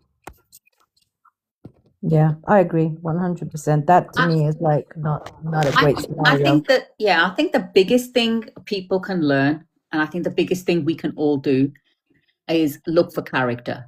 I think if we get the right character with the right mindset and we all understand what our roles are and we accept our roles and be proud of our roles instead of thinking it's some kind of loss or we're less than, I think the relationship of the current situation would change massively. And going back to that other point, that to me, what you were saying, Fifth, she's got to earn 100. She's earning 100. He's now earning 100. Now he has to go out and earn more. That is ridiculous because if his money was covering the bills and whatever, and she's earning, then that is your money. You as a team. That's extra. That means you can go on holiday. It means you can buy extra stuff for the house. You can buy the food. It's a teamwork scenario. There are a percentage of women that probably wouldn't be okay with that. But then it goes back to character. Because someone could have all the money in the world, and if their character is not up to scratch and they have a stingy mentality, it doesn't matter how much money he's got or she's got. They're not going to spend it on you or the family because their thought process is completely different. So character for me is main, I think. Yeah, absolutely. And the adverse of that, I don't tell men to leave their I don't tell men to leave their wives if she got fat. So women shouldn't be telling women, yeah, leave your husband when he goes broke. I mean, I'm just saying, like, women wouldn't agree and put their hands up and clap if a man said, yeah, I lost my wife. I left my wife because she got fat. Well, I don't know. I think it's different people. I don't know women who've left their partners because they've not got money. There's been, I know lots of relationships where the guy's lost his job or, he's got an illness. I don't know women that have. That's why I understand what you're saying, and I know there are people out there like that. But for me, it's not going to be the majority. I can't say but I don't think it is. I don't think women just leave based on money alone. There If are we're other go, factors. if we're going off of, and I know, in this country that I live in, that me and Beyonce both live in, the stats show that women leave. They leave when the man is down, financially. The stats show that. Not all, but the stats do show that a majority of marriages, and here in this country, maybe it's like this in the UK as well. When you file for divorce, that becomes public, like the reasoning, and those reasons could be, in this country, irreconcilable differences, finances, infidelity. If they put those down, that will show up in the stats. Okay, so the top three, finances is there. It's number two. Number one is irreconcilable differences. Irreconcilable differences is a term that was brought up because of the no-fault divorce law, right? So in that could be money and infidelity. But the thing about infidelity is you have to prove infidelity happened for you to put infidelity was the reason why you got a divorce. To divorce because of money, you would have to have proof that money was the reason for the divorce. But if you put irreconcilable differences, that is so vague that you don't even have to even provide that. You could just simply want out of the marriage because you just don't want to be married anymore. And that's why That's no number fault one. divorce, right? That's number one, because that's why no fault divorce was created, because back in the days, no fault divorce was not created, and getting a divorce was a lot more difficult in It's America. the same in the UK. It's the same in the UK. Okay, just making sure. Yeah. But now we have got no fault. So Yeah, now it's you don't changed. We need to have give got a it. reason. You can just Uh-huh. file for divorce. Yes. Exactly the same as what you're talking about. If we have the same thing here now, it's changed. Right. So think about it, Soul. Think about it. Infidelity's 3. So it's funny how infidelity's 3. You know what that tells me? That tells me that many marriages have come back from infidelity. And I've had women, not all, once again, not all. I've had women come on the panel and say they could stay in they could forgive their husband of infidelity, but God forbid he don't have money no more. Huh. Forget that. I'm like, whoa, wait a minute. So the infidelity you'll stay for as long as he got the money? I don't know. But like I said, it's not all women. I don't want nobody to take it that I'm talking about all women. But many women have said that once they get cheated on, they're gone. So I want to give that credit too. I don't want to, say it like that. You know what I'm saying? Many women have said, "Oh, if he cheat on me, I'm out. I can't do the cheating." I just want to make that clear. But there have been many women who have come on here and said that they would look the other way, or they would just forgive the man once, as long as he's still doing everything else. If he stepped out once, that's one thing. They can come back from that. But let the guy not have a employment or sufficient money. And this is why I always teach, right? I want women. I'm not saying women have to forego their security dreams, but I want women to understand that you have to prioritize character. Please, for the life of me, marry a man who has some integrity, has some honor, has some respect, have some dignity. Make sure you marry a man because of that, not just because of what he earns. Because then I've had women also say that they've been with men who make more money than them and they were abusive. And then they've been with men who make less money than them and then they were abusive. What? The Come thing is, on now. I need to drop off. So can I just land with my last thing, if that's okay? Because I do need to go. I would just say, like, look, at the end of the day, it does come down to whether your love is real, whether your love is genuine, right? Because if it is, nothing is going to cause you to walk away. And it's as simple as that. If there are things that are in your marriage that aren't great, the love is a little bit wavery, you're not both really in it, yeah, then you're going to see this kind of behavior, because then nothing is, then you haven't got a glue, you haven't got something that's keeping you together. And the biggest thing that keeps people together is love, right? So if you are genuine in your feeling for one another, regardless of what happens to your partner, you're not going to walk away. And I'm going to leave it at that. That's my thing. Dr. Love, lovely Have a chatting good to you again. evening. Yeah, you take care, okay? And Fifth, I'll catch up with you soon, my love, okay? Thank you, so I appreciate that. Thank you. No worries. You take care, guys. Night night. Night-night. Yeah, Dr. Love. And there were two. Sorry. I know it made it sound like a rant, but it's just not a rant. You know, I've been podcasting for years. I've been doing these particular lives for some time. And, you know, it's just, you know, I feel like sometimes what I say falls on deaf ears when it comes to the whole internal things. I want both men and women, Dr. Love, to really care about character. I don't think they do, though, because I think you only start caring about character when you get a bit more mature, when you get older, when you've been through the crap. That's when you start looking at what is a priority to you. I don't think we can bang on about it all day long, because I always tell my people too, look at his character, try to find out his character, not what he shows you or the world. What is his real character?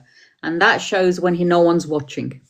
You know, character isn't something that you portray for an audience. That's performance. Character is what you do when you're not going to gain anything. No one knows you're doing it. That's true character. And a lot of people don't want to look for that. They don't even know what they're looking for, you know, so they go for the things that are more out there, superficial, visual. And like I said, visual. And they only realize once they get to a certain age, when they've experienced all the BS. That's why I just said earlier, it doesn't matter. A man can have money, but if he's not generous, what good's that money?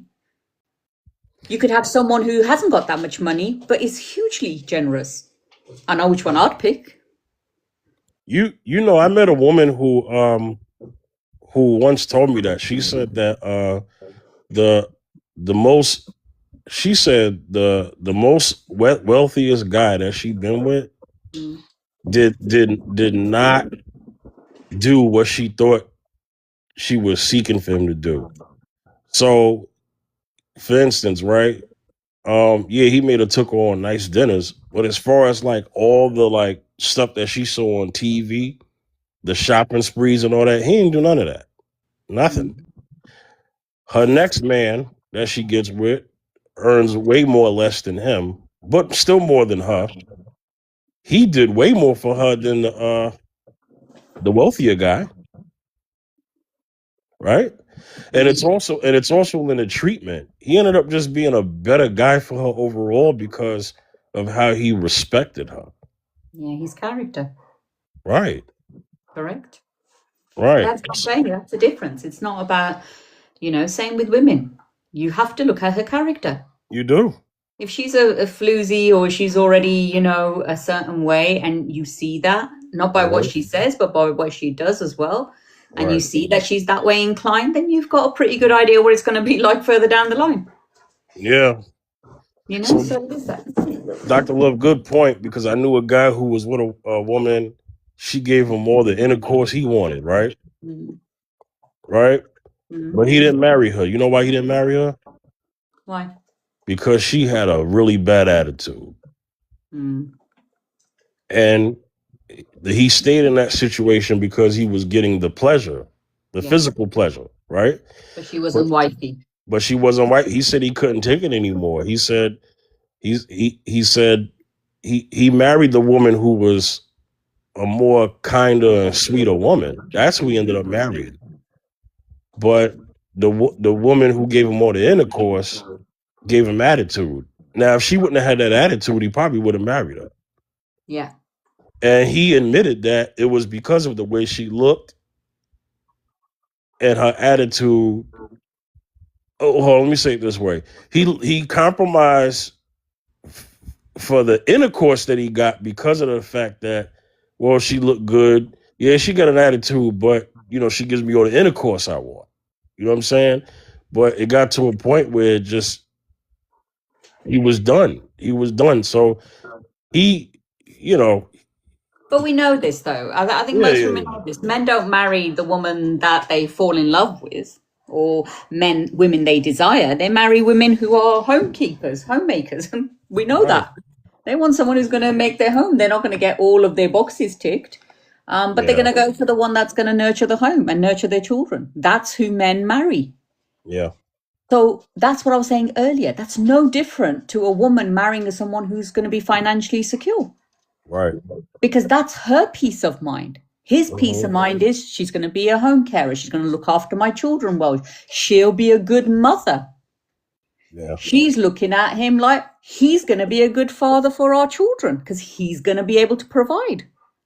It's the same. It's just we have hang up about the words, about women are this, women are that. And it's not any different. Just different preferences, and we need to be okay with it. But look at her character as well. right. And that's the point that Beyonda made. Beyonda, and I'm with Beyonda on this. Beyonda's point was, a woman can say whatever she want. A man can say whatever he want, but that doesn't mean he's gonna get it. And who are you, the person to get it? Like, for instance, Dr. Love, if I'm someone who lacks integrity, who lacks honor, who lacks respect, who lacks emotional intelligence, what kind of woman can I ask for? I did see one. Thank you. One that just looks like a pretty doll, but she's going to want your money. You got to be able to give it to her then. When you go poorly, don't think she's going to hang around. Right, and expect her to leave, because Correct. I don't think me as a man, or any man who is lacking all of these essential things that at least a decent man should have, can ask for the best woman. No. And the point that Beyonda was making was, who are you as a woman with, if you're a woman who is disrespectful, who lies, who cheats, you can't ask for the best man. Correct. Right. Correct. So We've got to the nail of it. We've hit the nail with the head, or hit the head with the nail. I don't know which way around it is, but we've just hit it.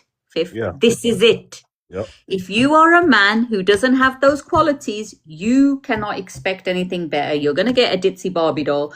You better just have a lot of money, because that's the only reason she's going to be with you. And you have to accept she's going to leave. Same with women. If you haven't got the skills, I'm going to say it, traditional skills, because that's what every man wants. I don't care what he says. Yeah. And the men that say, oh no, I believe in 50-50 and, she could do. They're men that don't want to give it up. They don't want the woman to expect more of him. They are comfortable in who they are to the extent where they don't want to show up. So they want 50-50, because guess what? Now they don't have to take accountability for anything, because they'll just do their stuff. You do your stuff, and we'll just get in the middle and have a bang, bang, chitty, chitty, wang, wang. That's all we require to do. Well, isn't it so? That's what 50-50 is. You do you, I do me, and we'll just get together under the sheets and do bang, bang, and, we'll go to eat, but you pay for your half, I'll pay for my half. Yeah. We'll go on holiday, but you pay for your half, I'll pay for my half. Aren't we a happy couple? BS, please. Dr. Love, here's the thing, Dr. Love. I don't meet too many. I've met women who will say, well, today's men are asking for 50-50, right? And then I'm like, well, who are those men? Because I don't typically see that, right? Oh, Fifth, where are you? Come to the No, UK, you'll see it all over the damn place. No, listen. I'm just talking about, like, in the world, in the streets, right? Maybe on the internet, but in the streets, there's not too many men that I know that say that they want 50-50. Here's what I do hear men say, Yeah. and then here's what I hear women interpret. A man will say that he wants her to help out. Yeah. The women hear, oh, he want 50-50. No, that's not what he said. He said he wants her to help out. So let's just say he wants let's just say the man wants a woman to pay the light bill, the water bill, and groceries, right? Mm. Last I checked, that's not even 50% of the that's not 50% of what takes care of a Have household. you seen the gas bills in the UK? I'd rethink that statement.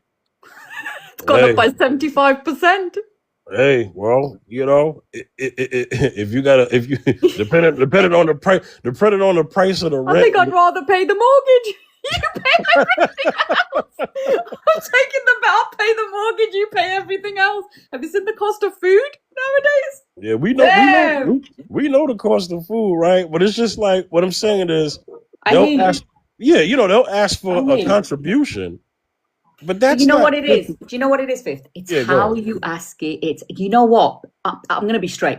My mentality is not 50-50, right? I'm going to be straight. I find Right. it really, I find it unattractive. Hmm. If a man even utters that word, I find he gives me the ick, right? I'm being straight.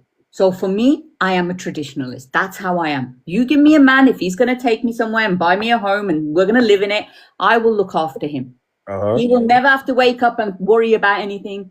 I will look after him and make him a happy man in every way. But he needs to look after that. But I know at my age, I'm probably not going to get that now, right? Because my time's passed. So I'm realistic too. Okay. But the minute he utters those kind of words, he becomes very unattractive because I am wired a certain way, Fifth. Hmm. I have been born, bred into that way of being. I cannot reverse it. So now it's a case of if you say to me, look, I paid for this meal and next time we go out, you, that is really unsexy to me. You know, but let's say we're together and we're going to the movies and you know, I'll go and get the tickets. You get the popcorn, or you got the tickets, I'll get I will offer because I'm a generous woman. You know, if we've got a bill and it's a, you know, and you ain't got enough to cover it and I have, of course I'm going to contribute. Don't ask me because I have the intelligence to know this is what we're bringing in and this is what we're low, because it just doesn't feel sexy to me. That's just my mindset. But I will never let my man go hang dry. Do you understand what I mean? Because we're a team. I just don't want his mentality to be like that, because to me that mentality is not hot. Hmm. In realism, yes, we've got a rent coming. He hasn't got enough to cover it. Babe, I can't cover this month's rent. You know, I know where he spent his money, right? No problem. We got this. I ain't got an issue with that. But just don't bring up the 50-50 word. Just don't utter it, because straight away now you're not looking hot to me. Right. Absolutely. But you understand, I'm going to get the wicked. I'm going to get to you in just a second. Okay. Thanks for coming on.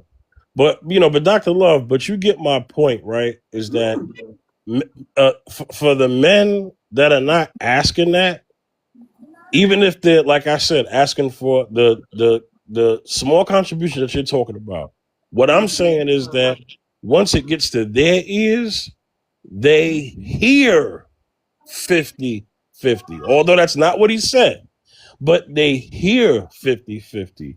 What do you think is going on with those kind of women?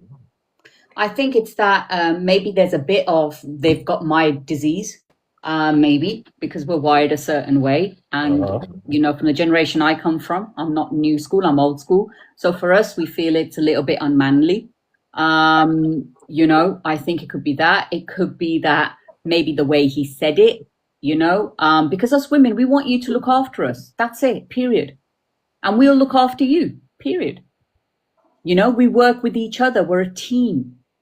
But when he comes across and says, you know what, I'll pay this and this, and you pay this and this, it becomes a transaction. We don't like, well, I'm not talking for all women. I'm just talking with women who've got my mindset. We don't like it because now you're doing a transaction. I didn't give you a transaction. I'll cook you this many potatoes and you can't have that many potatoes, or I'll iron this shirt, but I'm not going to iron that shirt.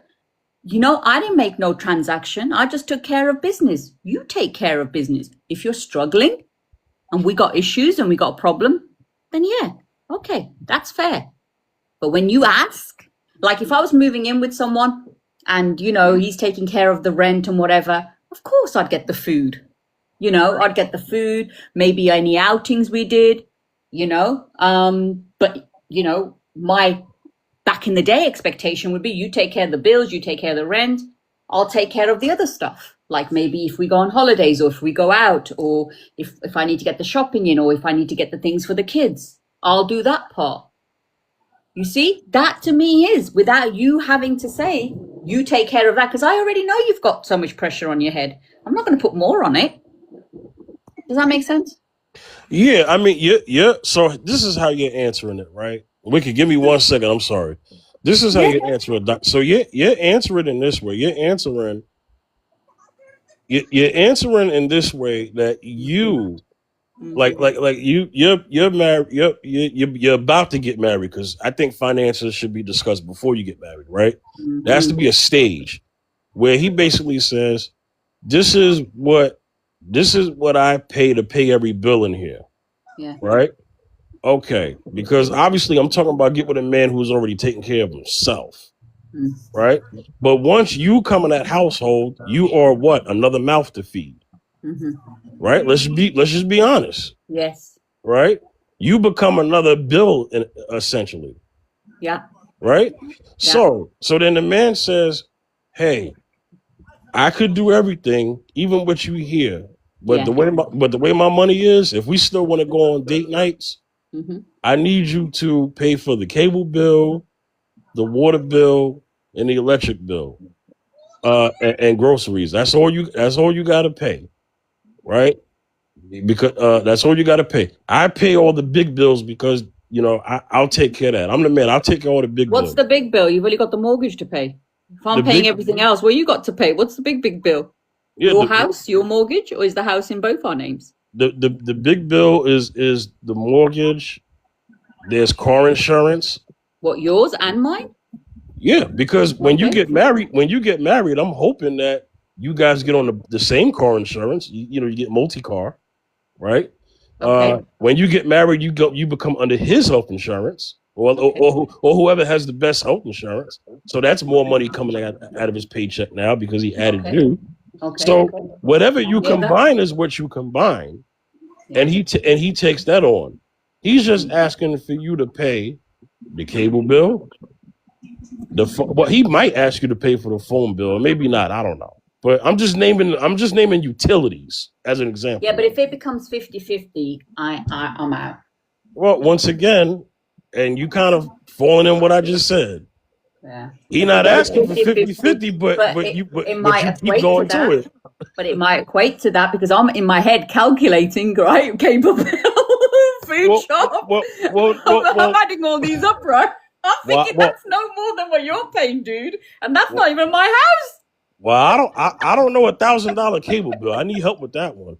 I don't contributing, bro. Yeah. I'm not taking over or make it 50-50. If it gets to like 50-50, to me now that's an off put. But contribution, yes. Yeah, I don't contributing. I don't know an internet bill, Netflix subscription that's going to cost $1,000. I don't know that. Once we start getting that, but the mortgage is probably like, probably close to $2,000. So your contribution to the bills that he's asking you to pay is essentially not even close to that.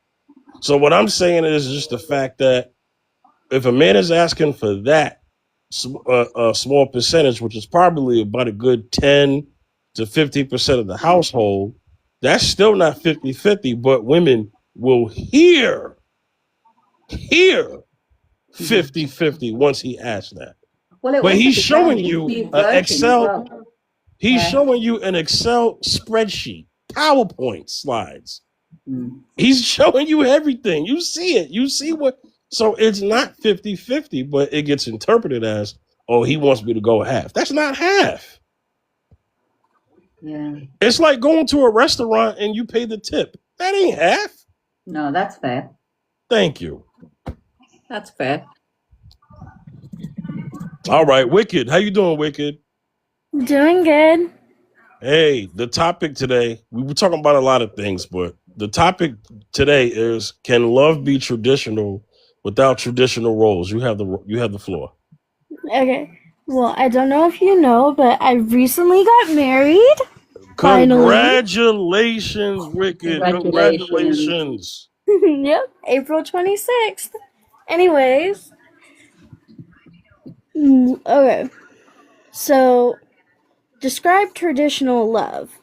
Because that can mean a lot of things to a lot of different people. So, in your own words, what would you describe traditional love as? So I have to say it this way. So instead of A to Z, I'm gonna go Z to A, so this can help. Okay, if you don't mind. Okay, go for it. So a traditional role, whether it be society, whether it be biblical, whatever, right? A traditional role is the man doing essentially the Hollywood part of it, right? He's providing, he's protecting, he's doing that, right? And he'll still I do know that. what traditional roles are. I was talking about traditional love. No, I'm getting there. That's why I said I have to tell it backwards to get to the front. Oh, okay. Just don't. I'm a little Don't worry, I had long-winded. to sit through the same. I'm a little long-winded. I'll get there. Wicked, I asked him the same thing. I had to. Well, you know what? How about this? I'll condense it.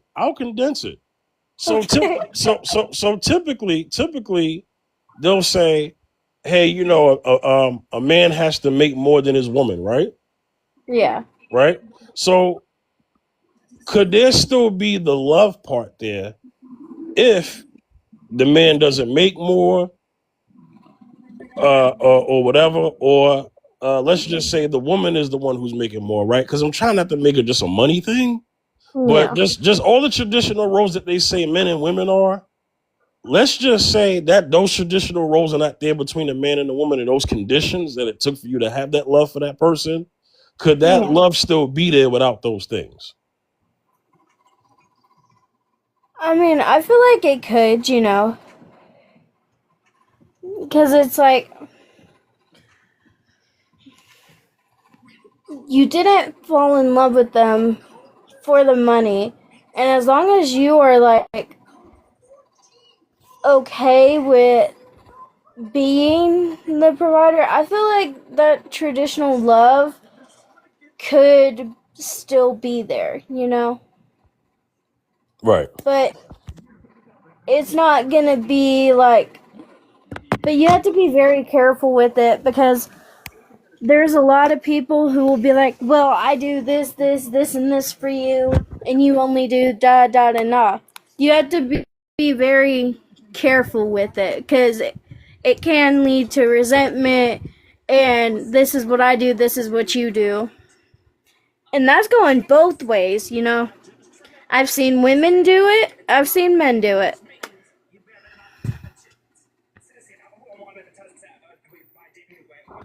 Yeah. Good point.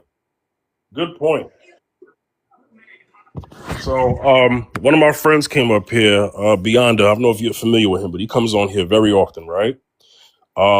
He says that he don't believe love can be traditional without traditional roles, right?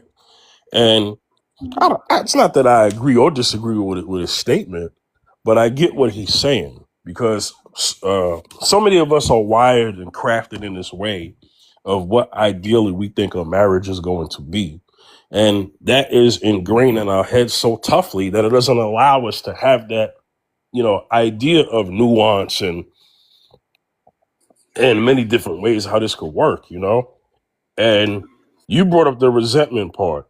So you have a point. I think long term, no. Short term, examples I brought up was, you know, God forbid, you know, the husband loses his job and he's unemployed for like a full year, you know? Or he's unemployed and the next job he gets doesn't have the same salary of the job he had. right? So then that could play a role, you know. But he's still a good husband, I would hope, Yeah. because he didn't just let himself not go out there and try again. Because failure is part of life. There are going to be closed doors. There are going to be things that you wanted in life that you thought you were going to get that you'll never get ever, right? But you Yeah. keep trying, right? So Yeah. you would hope that your husband, your wife would still be there, as long as you're still everything else, you know.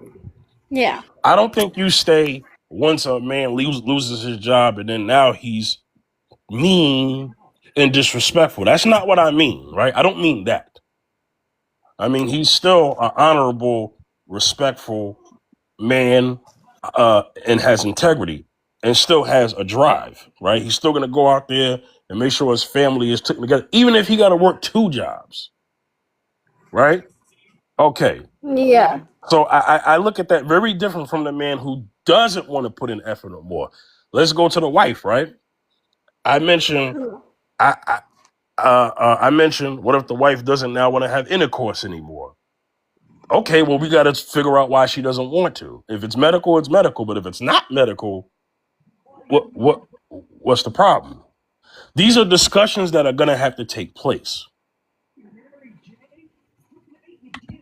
if said thing arrives, right? So Yeah. yeah, because I was asked a question earlier. Well, it was a question that I asked, could you marry a man with no job? Right? Then Yeah. the question was to me, hey, could you marry a woman with no job? Yeah, I can marry a woman no job, but she can't be a slob, Yeah. you See, know? I don't have a job, but I take care of mine and my husband's house. Right. When he comes home from work, the house is clean, and he's got a damn good looking wife to come home to. That's what I'm talking about. I like that. I like that. I like that. I like that. Well said. I You want what know? you got, Wicked. Have you got an older brother? Oh, what you No. got? I'll be at home and do that. I'll be ready for him and just not work. I want what you got. No, my husband's amazing. That man, best man I've ever met in my life, and and people always that's what, you always talk so good about him. Is there anything he does that irritates you? I'm like, that's not for any of y'all to know, our problems are our problems, but when I'm online and I'm speaking for us, I'm not going to talk down on that man. 100. I was That just man is the gonna best say, man in the world. keep the third wheel out of your relationship. You're gonna be just fine. Oh, speak of the devil, guess who's calling me? Oh, okay. I gotta go, but thanks No for having me problem. up here, Fifth. Catch you Take later. care, Wicked. I want what she got. Yo, listen. I respect that woman so much. I'm so glad she said what she said just now. She's right. It's nobody's business. 100. And it goes back to what we were talking about. When you let other people know your business, that's when they become the third wheels and opinions. And you see what I'm saying? That live we did a couple of weeks ago. If she lets a little bit out of the hat, oh, he did this and that. Watch how everyone would pounce on it. Yeah. Keep them out. Yeah, I respect her for because she's in her marriage, right? I respect her because she says, look, I'm not about to tell people what's going on in my marriage. Correct. If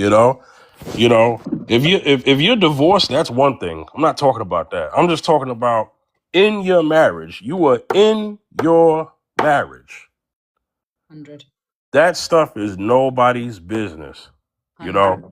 So I do appreciate her for saying that and speaking up for her husband. And let me tell you something. If her husband was on here, I would expect him to do the same. He comes up here and let's say he wants to have a word with Fifth, right? In a good way. That man comes up here and somebody asks him about him and his wife problems, and he says, "No, I'm not discussing that." That's how that should be, you know? That's how a man should be. Yes, Yeah, not being a woman and gossiping everywhere, and vice versa for women too. right. Protect your relationship, because there's a lot of people who are not going to be happy for you. So misery likes misery.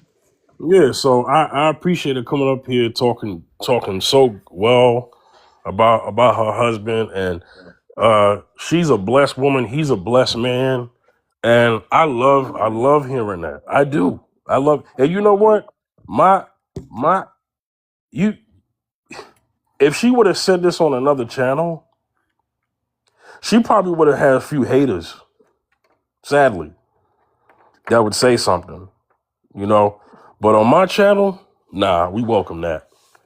So, you know, I appreciate that. Dr. Love, I'm going to end the stream a little early. Yes. On my way to work. I'm going to end the stream a little early. But I do appreciate you coming up here, okay? And everyone who was listening and coming up here today, okay? I'll catch you. What, a fifth? What time is it there? Where you are? It is in Texas on Central Time. It is 2:32 p.m. right now. And it's Thursday. And it's Thursday. Okay, it's 8:32 p.m. on Thursday here. Okay. Right, wish you a great day at work. Have fun, enjoy yourself, and we'll catch you on Tuesday. All right. See you Tuesday. Thank you, Dr. Love. Bye. All right. All right. So, everyone, I will reconvene the TikTok lives Tuesday afternoon, 1 p.m. Eastern Time, 12 Central. Also, check me out on YouTube, Fifth General TV, Fifth at Night, every Monday, 8 p.m. Eastern Time, 7 Central. All right. That is a video-based show, live with an incredible cast. All right. And check us out. The topic for that episode is individualism, freedom, or the collapse of community. Very serious topic. Y'all take care of yourself. God bless. Have a good weekend. Peace.